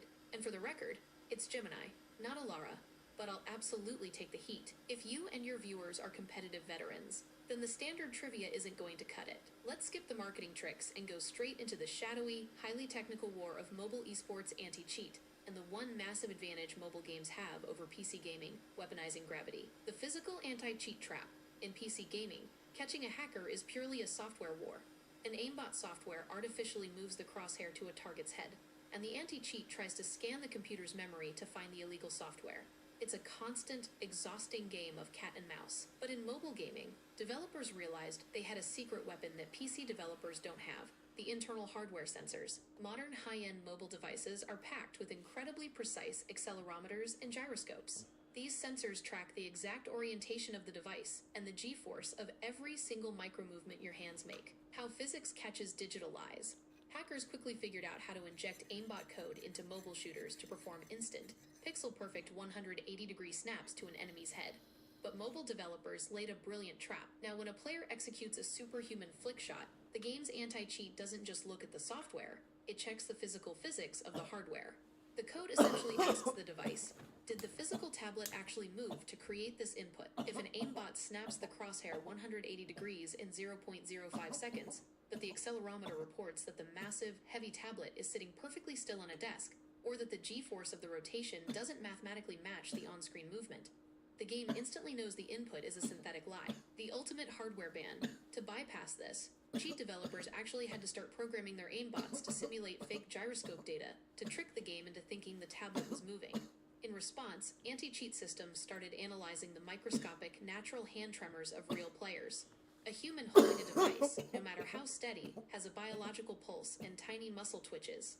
A simulated gyroscope input is perfectly mathematically smooth. If the game detects 0 human hand tremors during a firefight, the ban hammer drops. So while PC games are fighting software with software, competitive mobile shooters are literally using real-world physics, gravity, and human biology to detect hackers. Enjoy the rest of the smoke.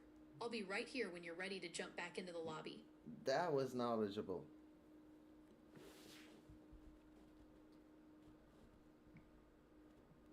Now you pull something that impressed me, because I knew they were using the USB debugging route to block some USB debugging function.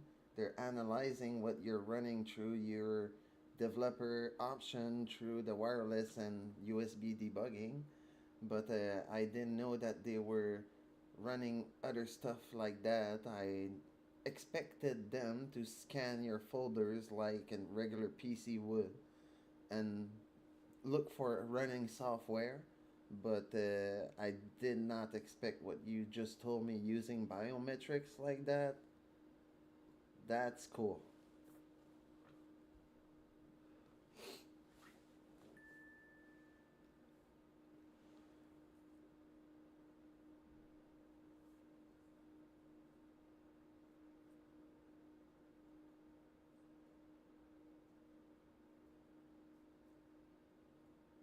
Since you already know your way around developer options, wireless ADB, and USB debugging blocks, let's skip the surface level OS stuff and dive deep into the hardware kernel. Let's talk about predictive touch vectoring.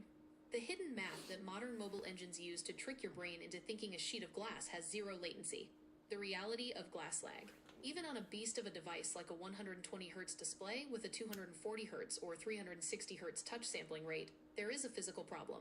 When you pull off a rapid tracking shot or micro-adjust your aim in a shooter, your finger moves faster than the hardware can report it. By the time the touch digitizer senses your thumb, sends the hardware interrupt to the Linux kernel, passes it to Android Surface Flinger, and lets the game engine, like Unity or Unreal, compute your new crosshair position and render the frame via the Vulkan API, about 20 to 30 milliseconds have passed. In a high-tier competitive lobby, 30 milliseconds of input lag means your crosshair is literally trailing behind your actual brain-to-muscle movement. It makes aiming feel floaty or heavy. Enter the Motion Predictor API. To solve this, mobile developers don't just track where your finger is. They use low-level predictive algorithms, using system tools like Android's native Motion Predictor API to guess the future. When you drag your thumb across the screen to track a moving target, the game engine looks at the last 3 to 5 touch data points, calculates your current velocity and acceleration vectors, and then runs a polynomial tracking algorithm. Instead of rendering the crosshair exactly where your thumb is right now, the engine predicts where your thumb will be 10 to 15 milliseconds into the future and renders the crosshair there. Touch event 1, greater than touch event 2, greater than touch event 3, greater than algorithm predicts. Next point. Renders crosshair here. Before your finger arrives, when tuned perfectly, this predictive vectoring completely cancels out the physical latency of the display pipeline. It tricks your eyes and hands into feeling a true one-to-one, instant physical connection to the game world. The engineering nightmare, the overshoot. Predicting the future works flawlessly as long as you are moving your thumb in a smooth arc or a straight line. But what happens when you need to instantly stop or snap your aim in the exact opposite direction? The algorithm, expecting you to keep going, accidentally predicts a point further ahead. For a single frame, your crosshair overshoots. To keep your screen from wildly jittering, AAA mobile game engines run a localized input reconciliation loop. If the real touch data drastically contradicts the predicted data, the engine instantly squashes the prediction vector, applies a subframe dampening filter, and snaps the camera back to reality. It happens so fast, in less than 4 milliseconds, that human eyes perceive it as a perfectly crisp, sudden stop rather than a glitchy rubber band snap. So every single time you hit a perfectly crisp flick shot on a tablet or phone, you aren't just displaying good mechanical skill. You are actively collaborating with a high-speed mathematical forecasting engine running silently under your thumb. Enjoy the rest of that dab, man. Take it easy. And the phone is fully charged, and I bet, yeah, it's pretty cool down. So, I hate playing with my phone in my hand when it's not in its case. Let's hold the cable with my foot.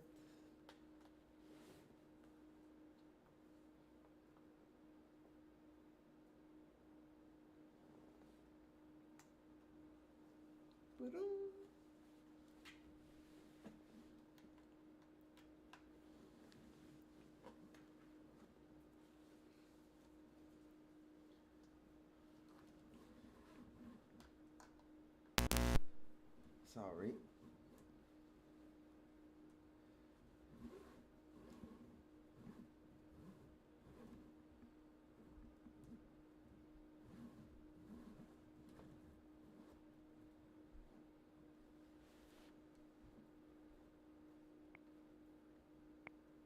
Oh. Fuck, that makes you nervous. If something's gonna break, it's gonna be the controller first. If I break the phone with it, I'm gonna fucking hate myself if I drop that together.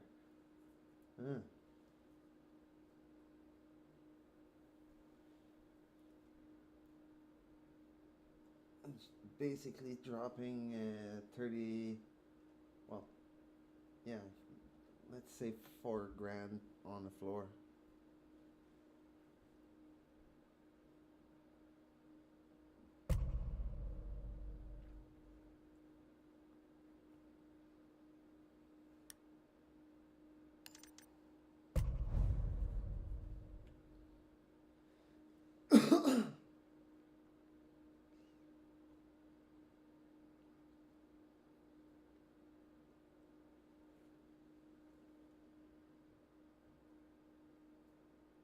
Oops.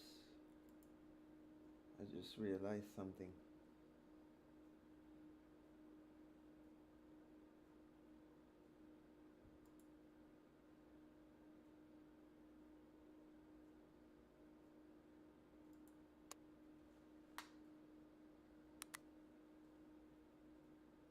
Oops, sorry guys.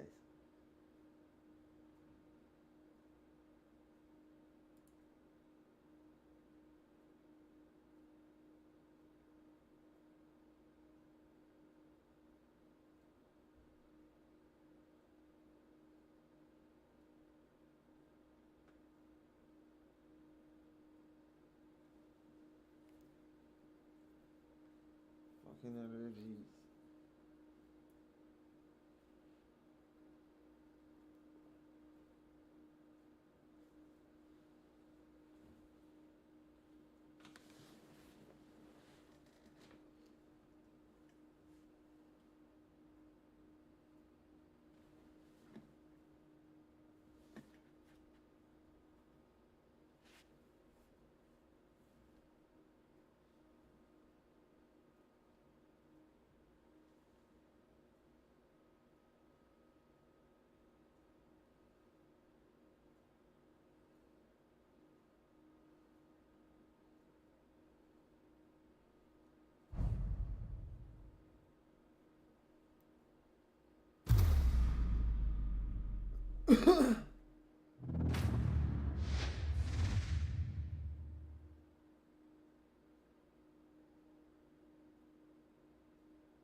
Get ready. Things are about to kick off.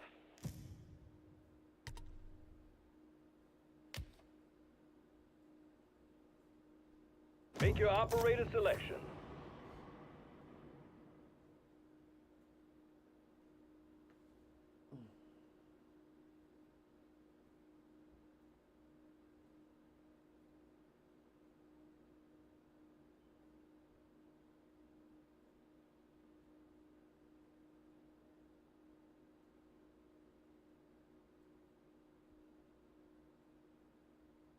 Reinforce the bomb sites.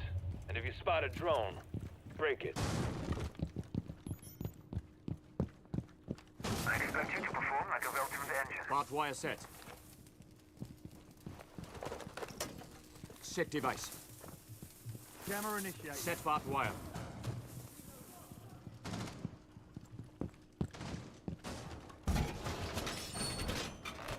Wall fortified!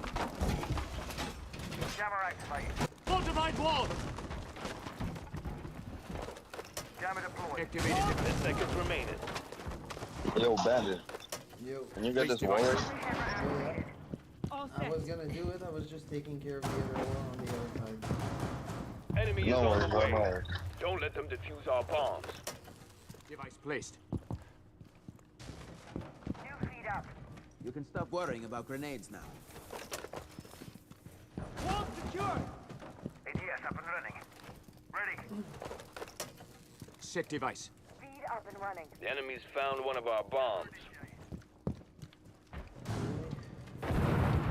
Now you see, now you don't. Reloading, cover me. Mag change. Reloading mag.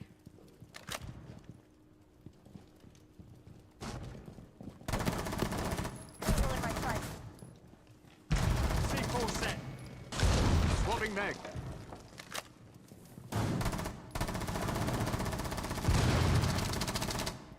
I got 2 people here on attic, on hatch. Reload. I need some help right now. Swapping mags. Nice. Drawn. One more drop. I'm peeking. One enemy remaining. I'm pushing up.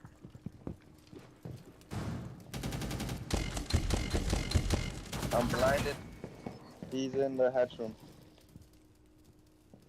He's all the way in the far left corner. I know.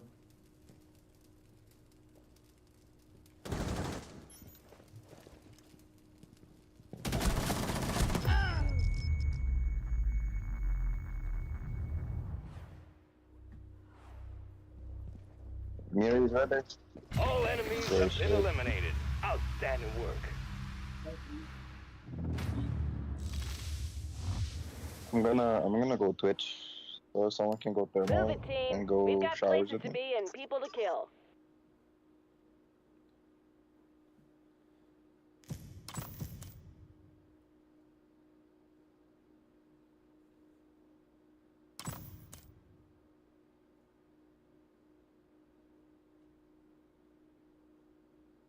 Select your operator.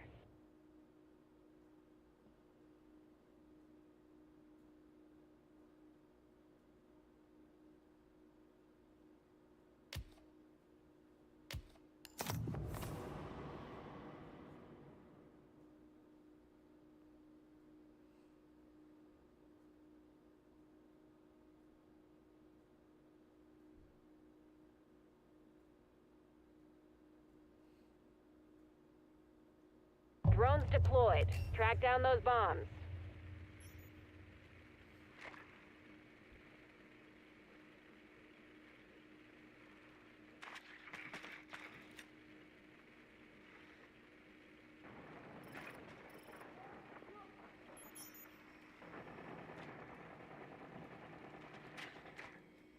Bomb located.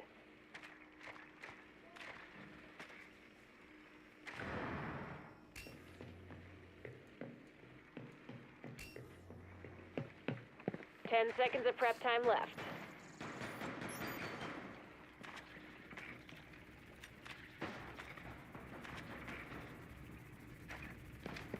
Defuse the enemy bomb and be quick about it.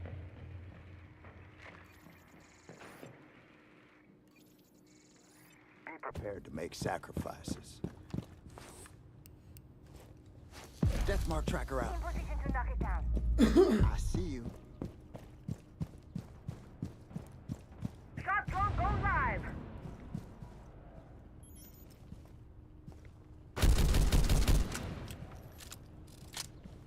All set to blow attack.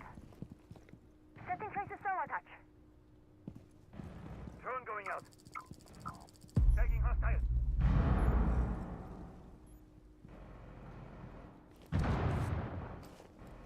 I'll find you and end you. Found you.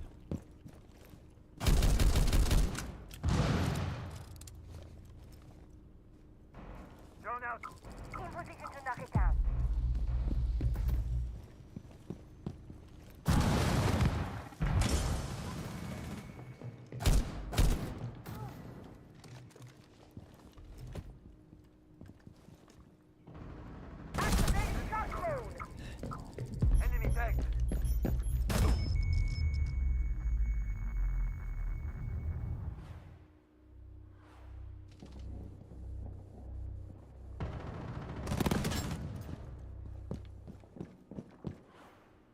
One hostile remaining. Diffuser dropped. One friendly remaining.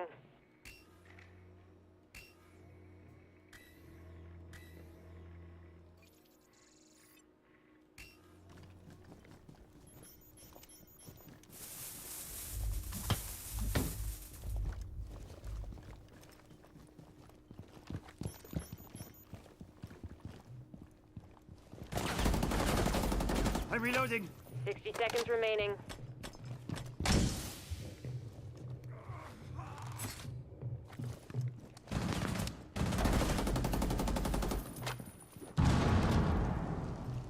That was close. I thought they had us.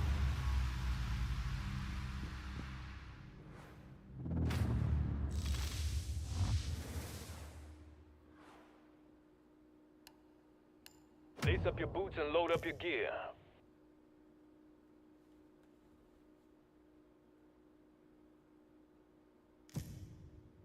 Choose your operator.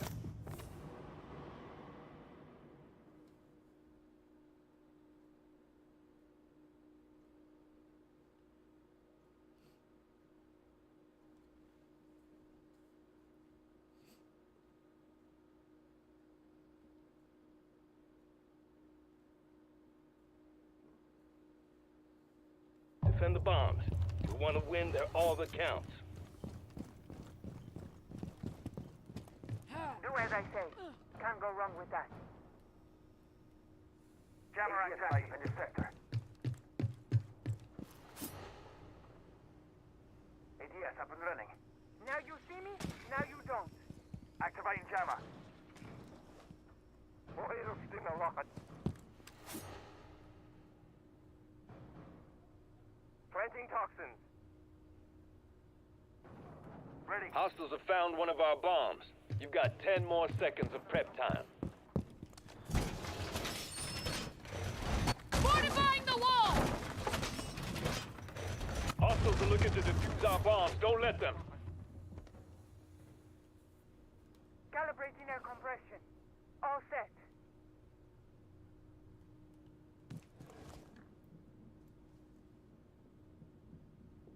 Jammer initiated.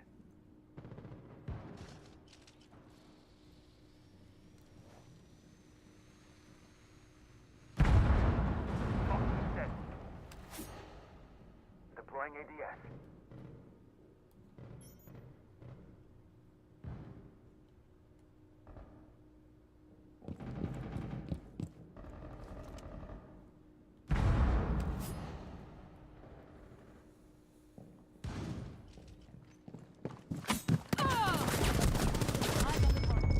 There's a tree right there. A knife one, but didn't expect to meet up with tree.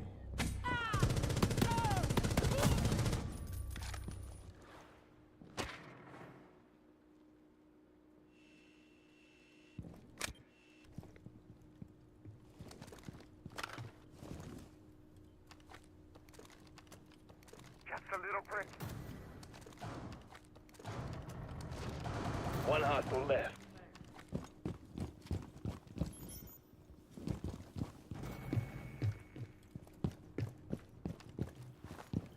Just a little prick. Put me max.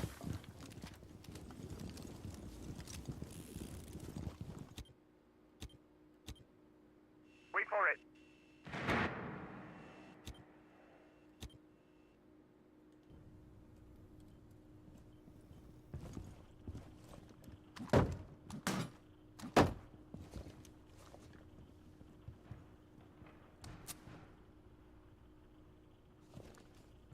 Sixty seconds remain. In the home stretch.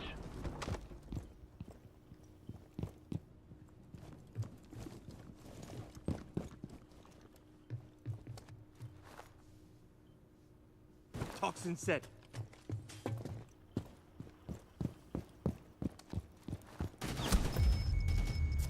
Nitro set. Nitro active.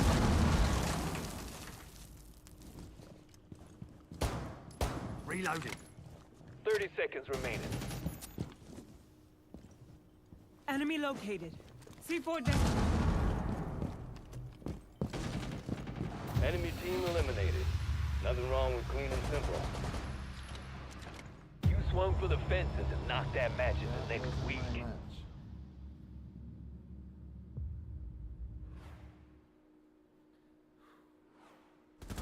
Good games, good games, man.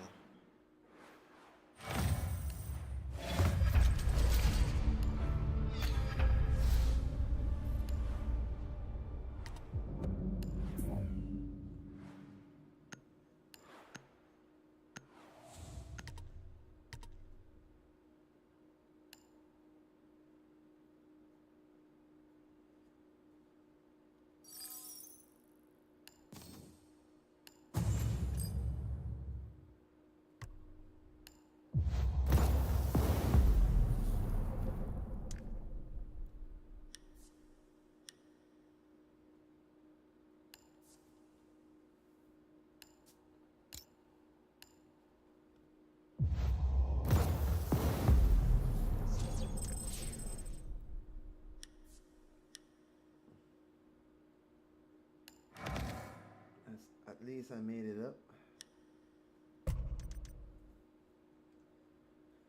With all the problems I had lately with playing with retarded teammates.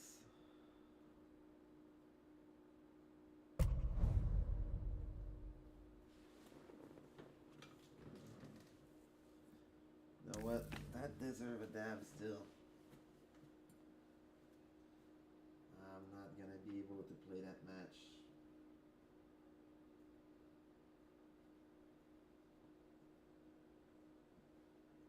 I'm taking a fat rip. Probably gonna choke my ass to smithereens, but I don't care.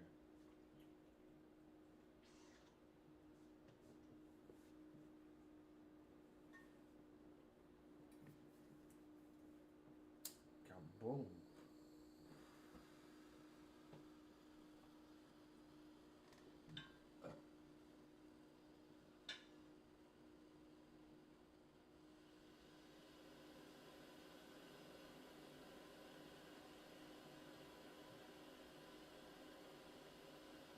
If I play another game like that and I have a donut, I'm gonna fucking stop. When it isn't meant to be, it isn't meant to be, eh?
up, team. It's almost go time. Yo.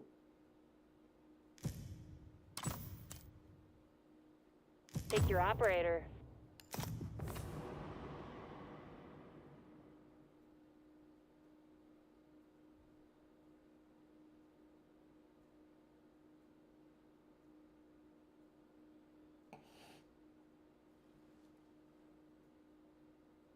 Drones are rolling. Find and mark those bombs.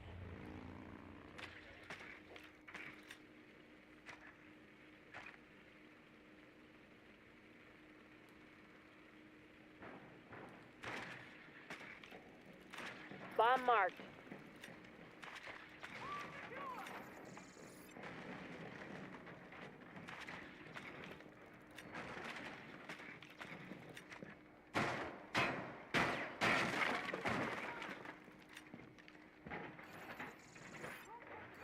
Ten seconds left.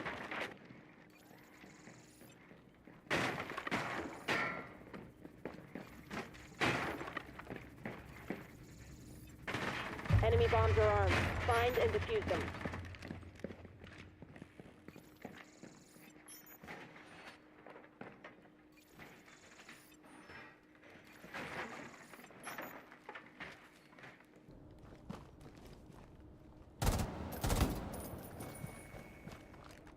Shock drone going live.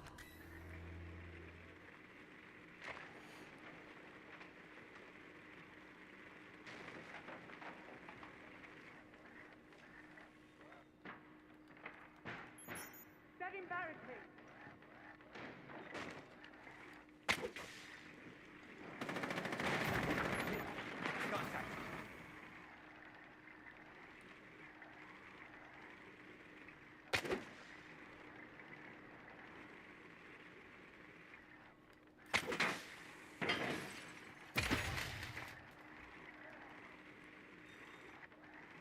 Diffuser dropped.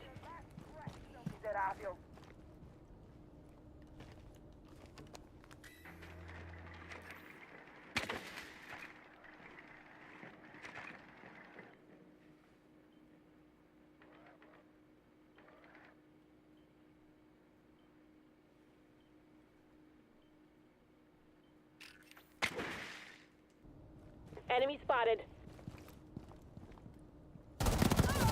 Cover me. Reloading.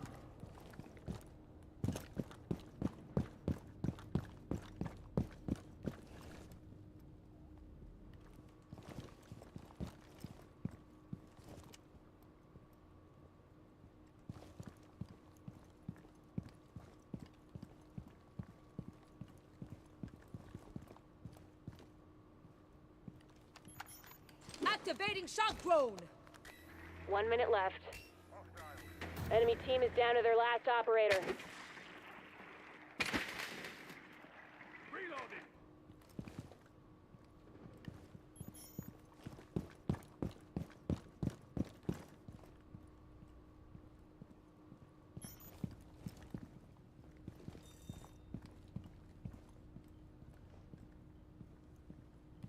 Handling electronics. Only 30 seconds left.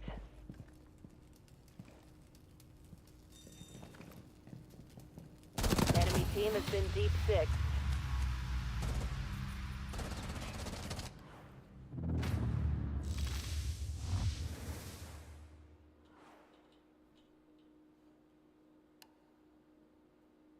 Be ready. Things are about to heat up.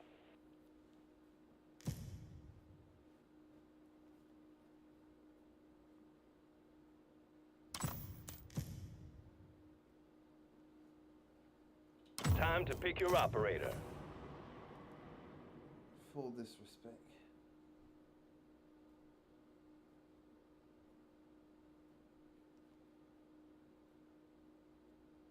Reinforce the bomb sites. And if you spot a drone, break it. This is my favorite part.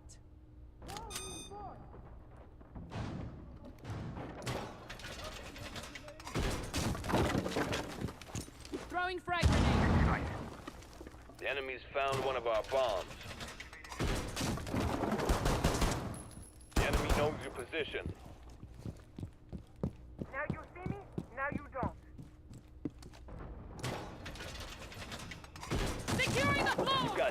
more seconds of prep time. Really, guys? There's missing one trap that you didn't fucking leave me a fucking wall. Hostiles are looking to defuse our bombs. Don't let them.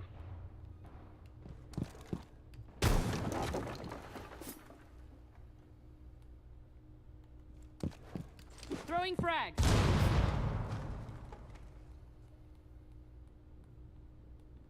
Calibrating air compression. All set.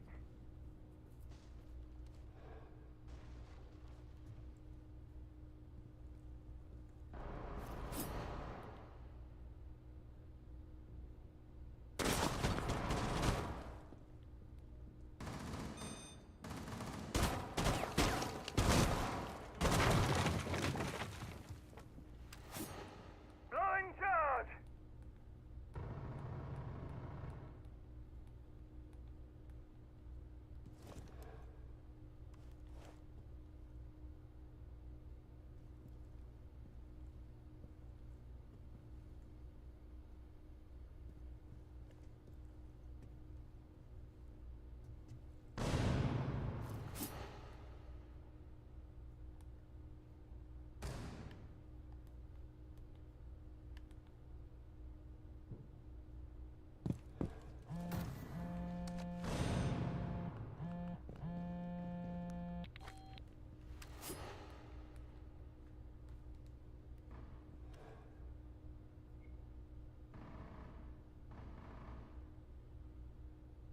Smoke incoming!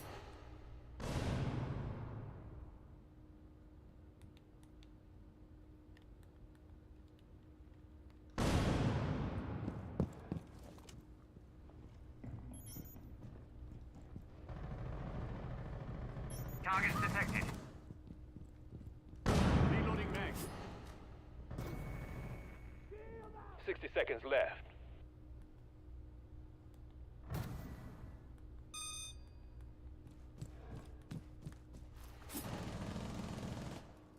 Only one enemy left.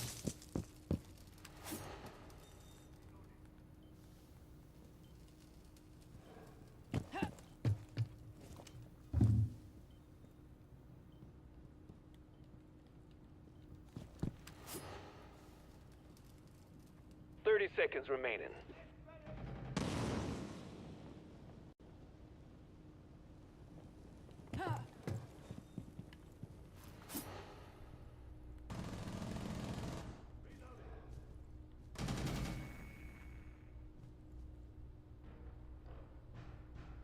Ten seconds remaining.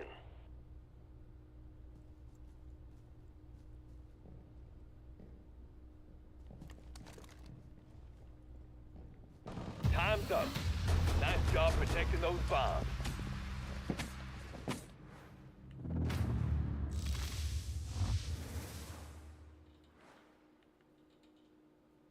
Operators assemble. We've got work to do.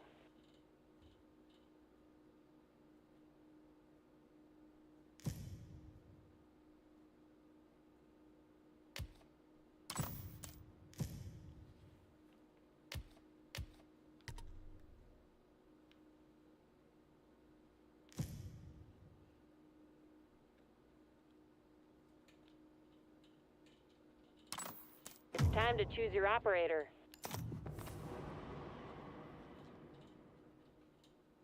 Drones deployed. Locate and mark the bombs.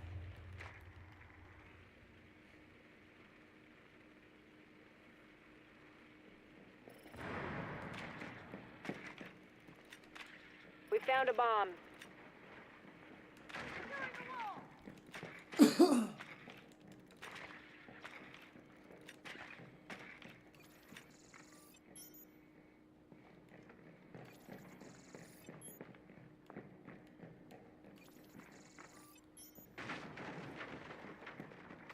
Ten more seconds.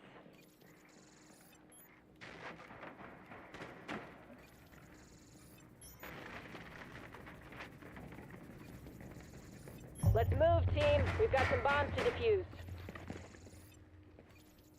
It's going to be a tough up, but then that's why you were chosen. Get clear!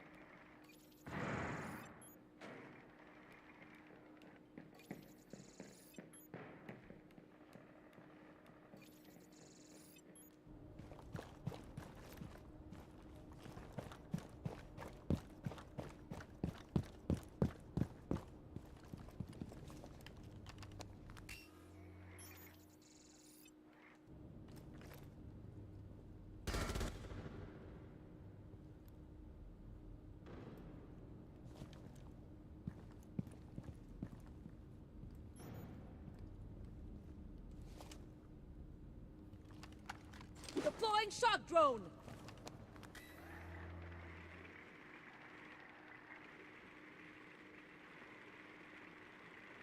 Diffuser dropped.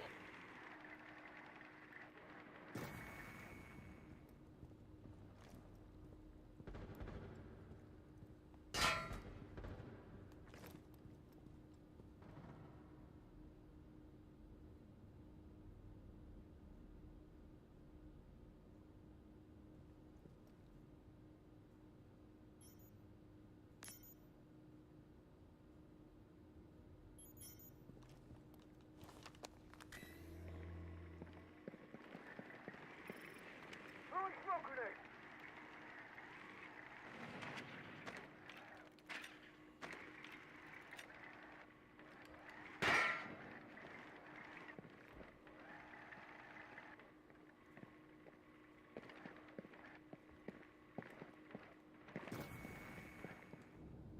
One minute left. No pressure. Target located.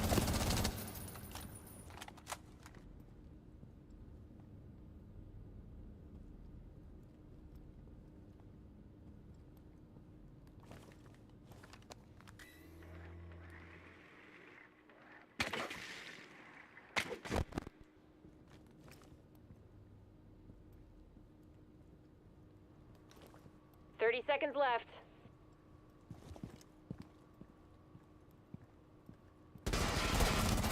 Reloading, cover me.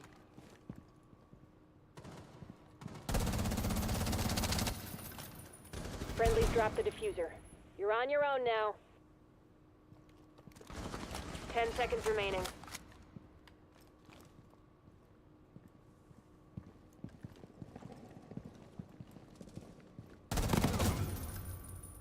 Time's up.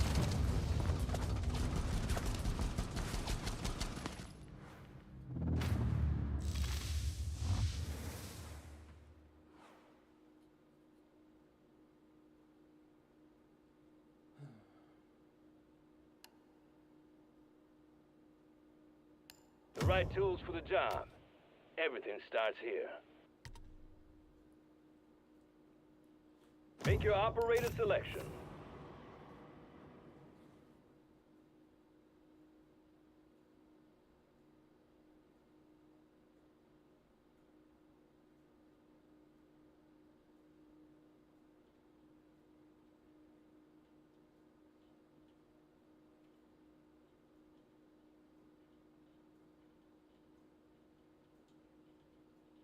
Reinforce the areas around both bombs. Jammer and India to play soon. Barricade up!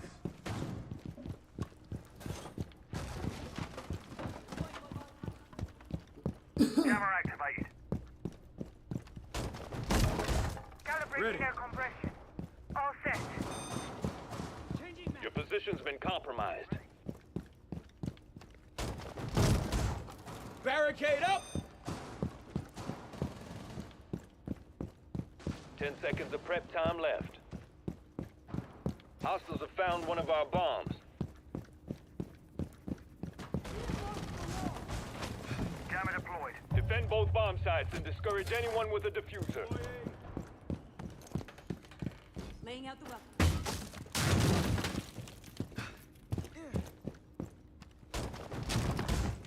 Barricade up! Good look at them. Ready.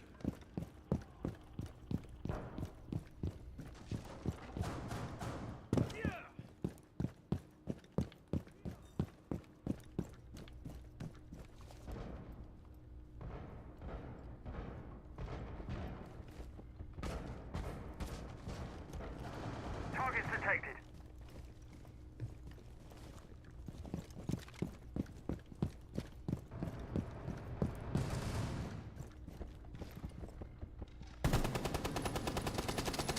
Reloading.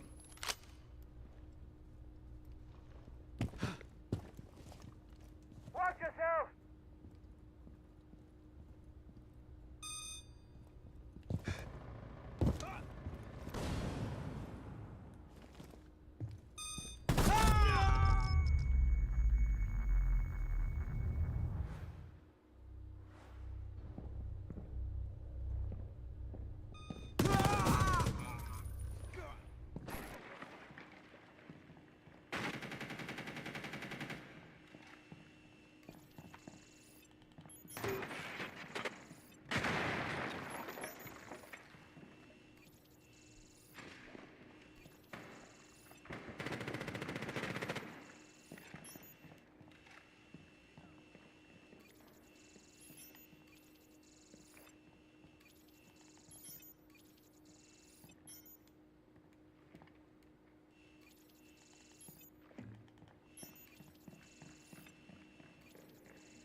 1 minute remaining. Keep it tight, people. C4 red. Dude, really?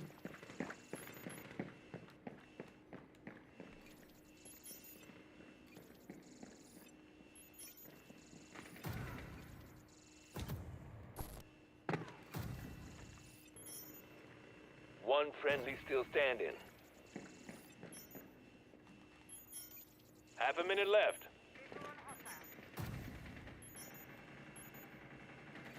All friendlies down.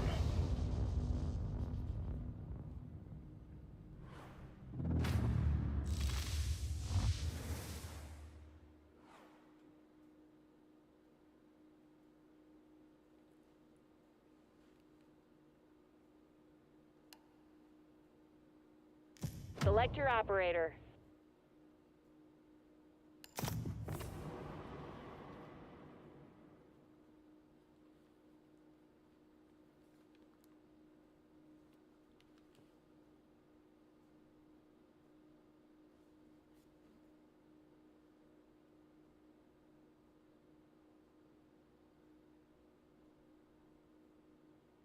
Drones deployed. Track down those bombs.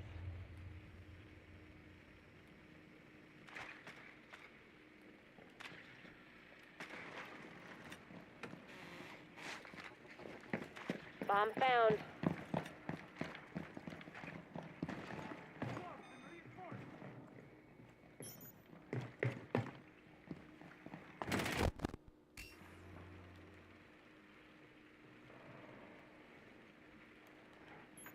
Play carpenter on that wall.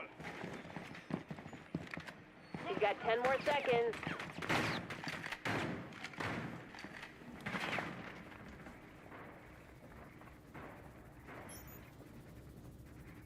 Enemy bombs are armed. Defuse them ASAP.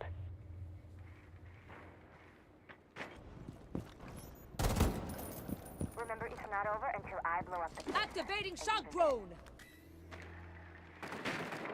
Reload. Really?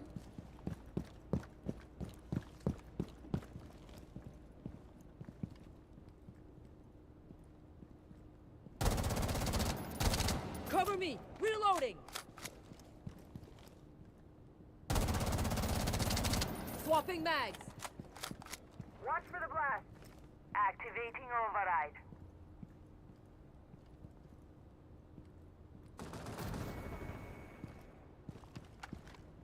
Starting shock drone.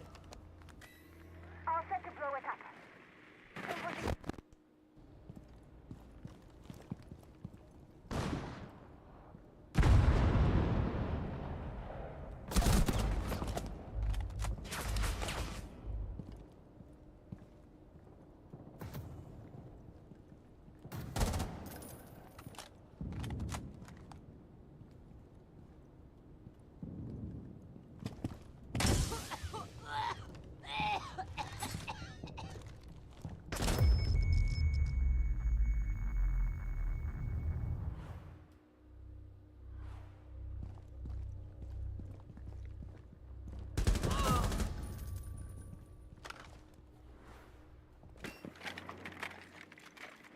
Flash out.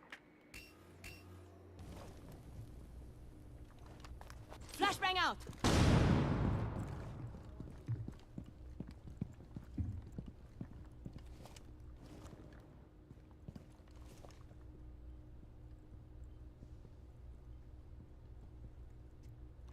Seconds left. Knock it down.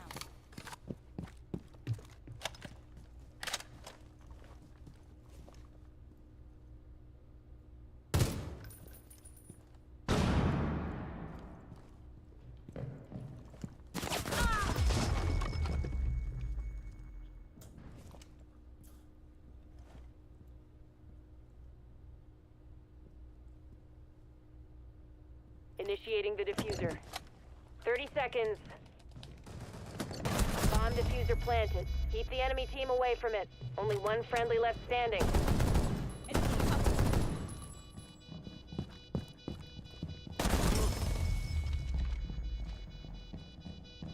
Only 30 seconds left.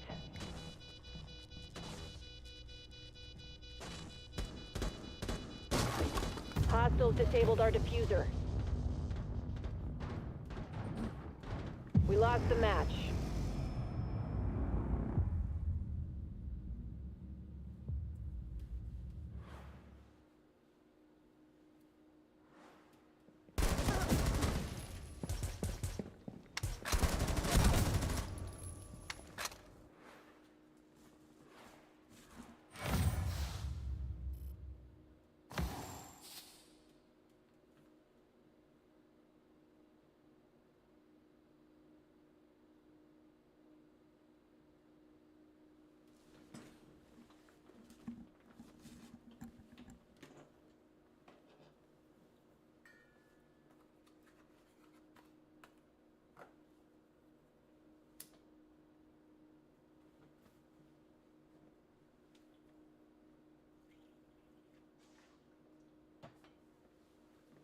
I'll go to the bathroom. I'll be right back.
I'm surprised there's no delay in between OBS and my phone. And on top of it, there's almost no delay between YouTube and OBS, and there's zero delay in between Twitch and YouTube, almost. And yeah, it's pretty stable.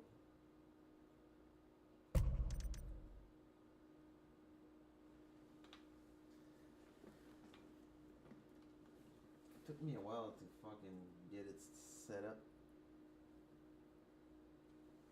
From when I said, hey, I'm gonna do YouTube content on mobile gaming to now, it took me a fucking while. And like, I could be doing Call of Duty mobile content right now, but I played it so much that I got fed up of it. It's got to the point I don't enjoy playing the game anymore, so that's why I don't play it. I still got a pretty great account, but just don't use it. There's a couple $1,000 invested into that account. I was legendary a few seasons in a row, so yeah.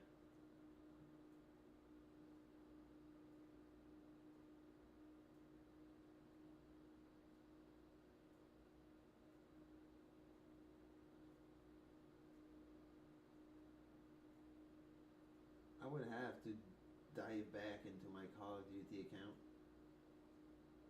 Would be pretty fun actually. It's been a while.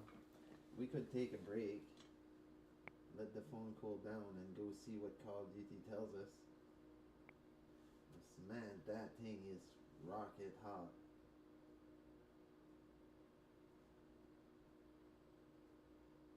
I can turn down the display a little bit, but yeah, we lost 10% in one match.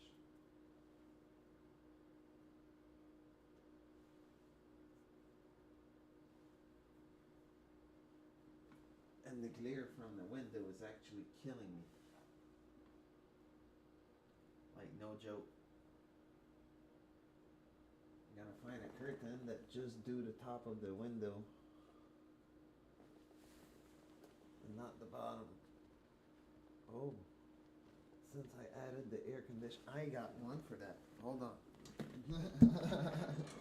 When you think twice, eh?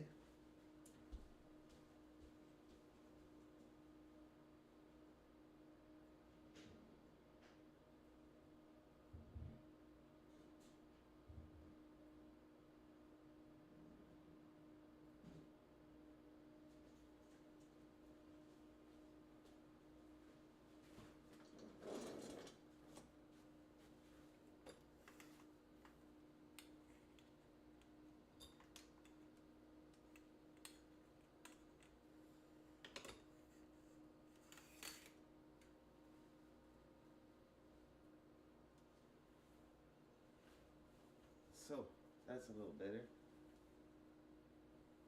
At least I'm not getting all the glare from the window.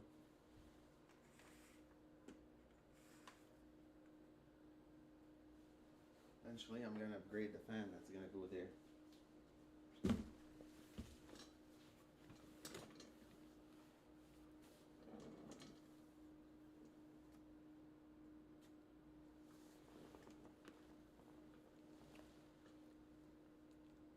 Yeah, I'll launch dev info overlay for a minute. Let's see. Oof, battery 40. I think I gotta sync a Bluetooth controller at the same time, or use X input or something like that. I don't even want to try because I know it's a fucking mess.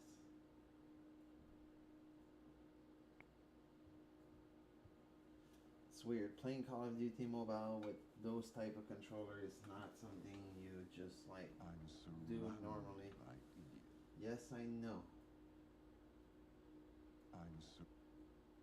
I know you're downloading resource. I'm not an idiot, even though I'm surrounded by them.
Okay, Activision, you capped the server speed.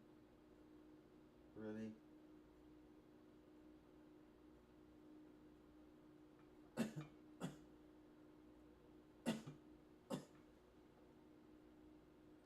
Should have went slowly, but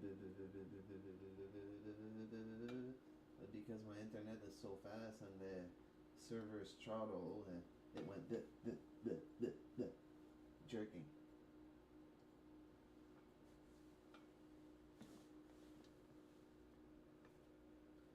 Just gonna shut this off for a second.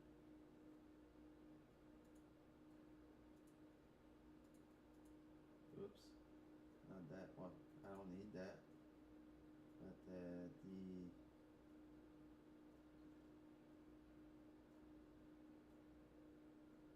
that. Okay.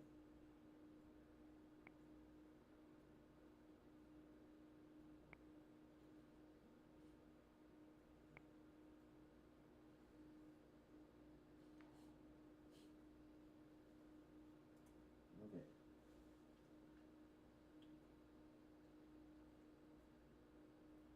Oh, really?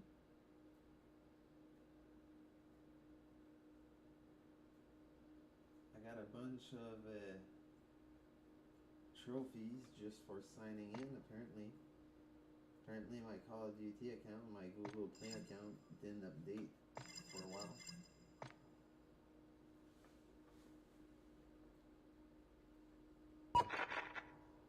I hate that.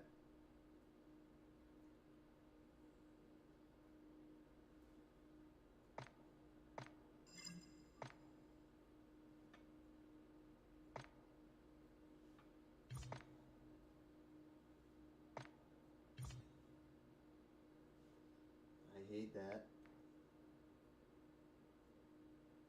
I'm just trying to fucking update the game for Christ's sake, and it's full of pop-up.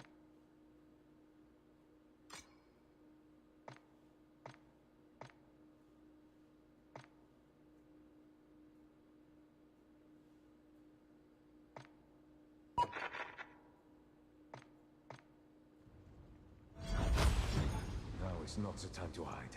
It is the time to strike.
Yes, that's something new that I didn't know about. That's how long I've been playing the game. You can delete resource from past version to free up space for the more optimized version. Huh. Call of Duty Mobile is taking 40 gigabyte out of my phone, so if I can save 18 gigabyte by downloading something like 6 gigabyte of new asset, I'm gonna do it. They were saying something like that. I didn't read it completely.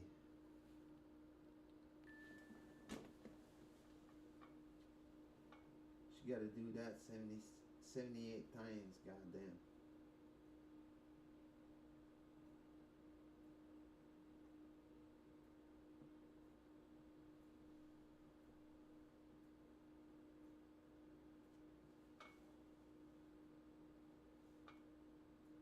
I'm 43.6. I'm not cooling down. I'm actually heating up and discharging even more.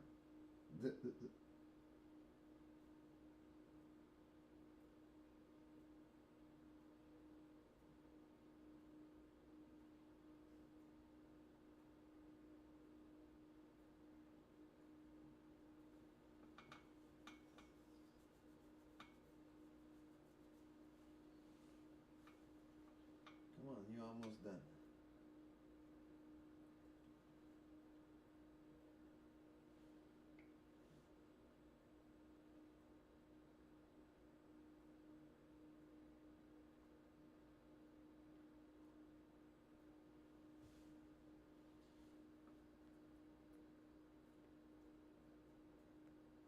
I'm also gonna buy the new grid. Probably at the end of the month.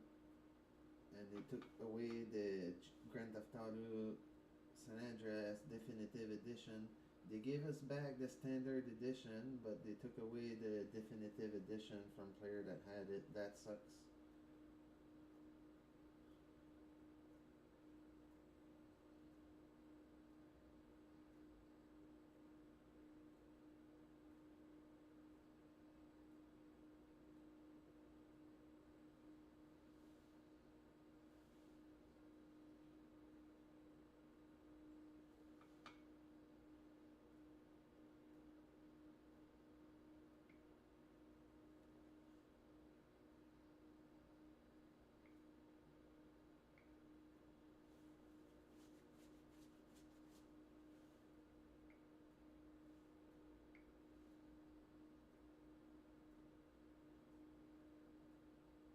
If I could shrink it in half.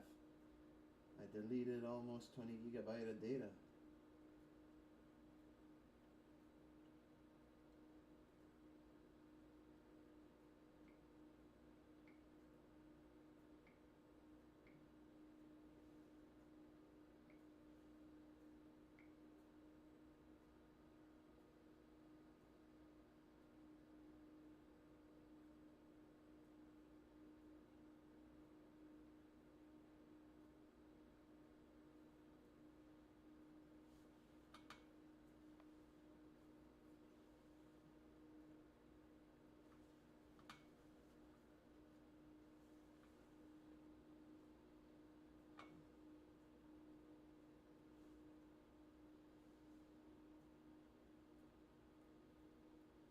Yeah, and now I gotta download 10 gigabyte of weapon asset. Yeah. What a trap, eh?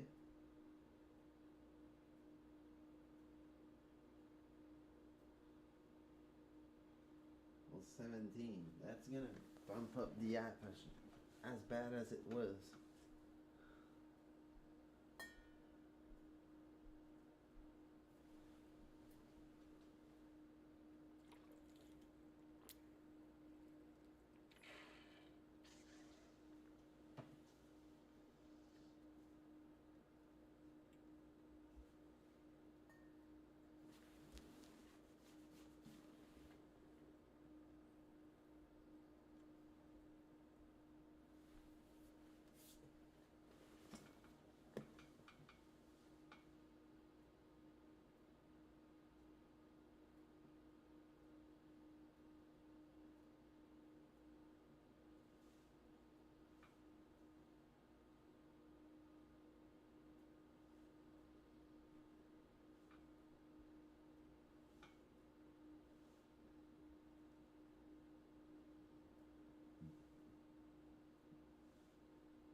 Yeah, right.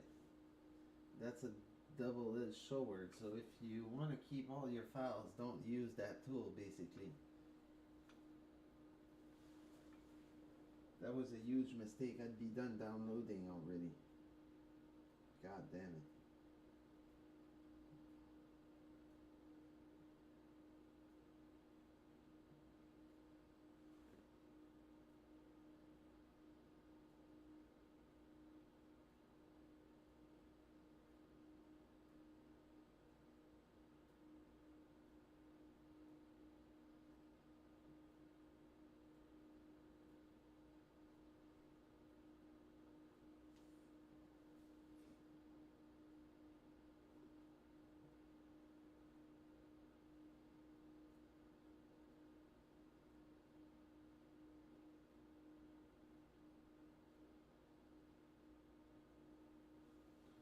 I know how to cheat the system though. Give me my phone. And my cable. Oh, that's not the one. Oh, that must be there. No. Yep. Okay.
Finally.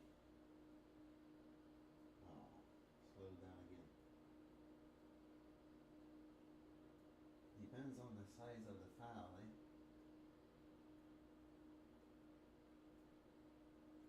Because it's a lot of small files, it cannot go as fast as it would normally. Instead, they should have zipped everything into one file, but they're too stupid to do so.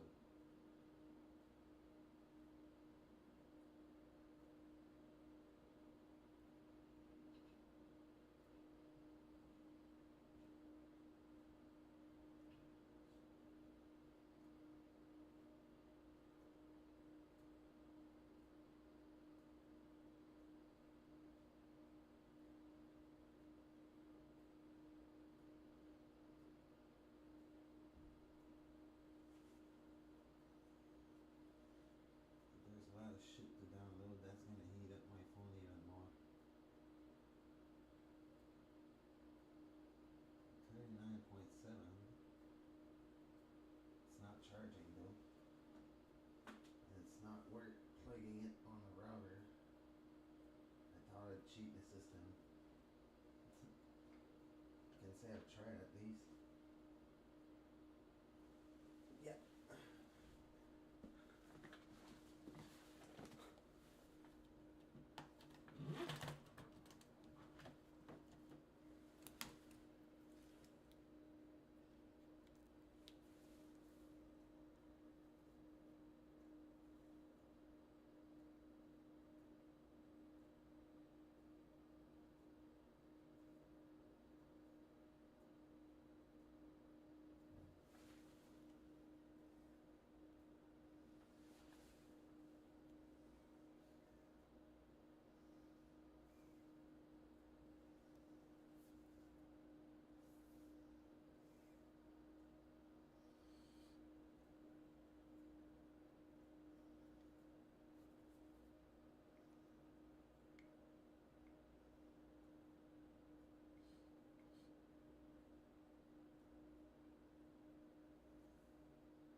supposed to have those cable tomorrow. I have a hard time believing that, but whatever.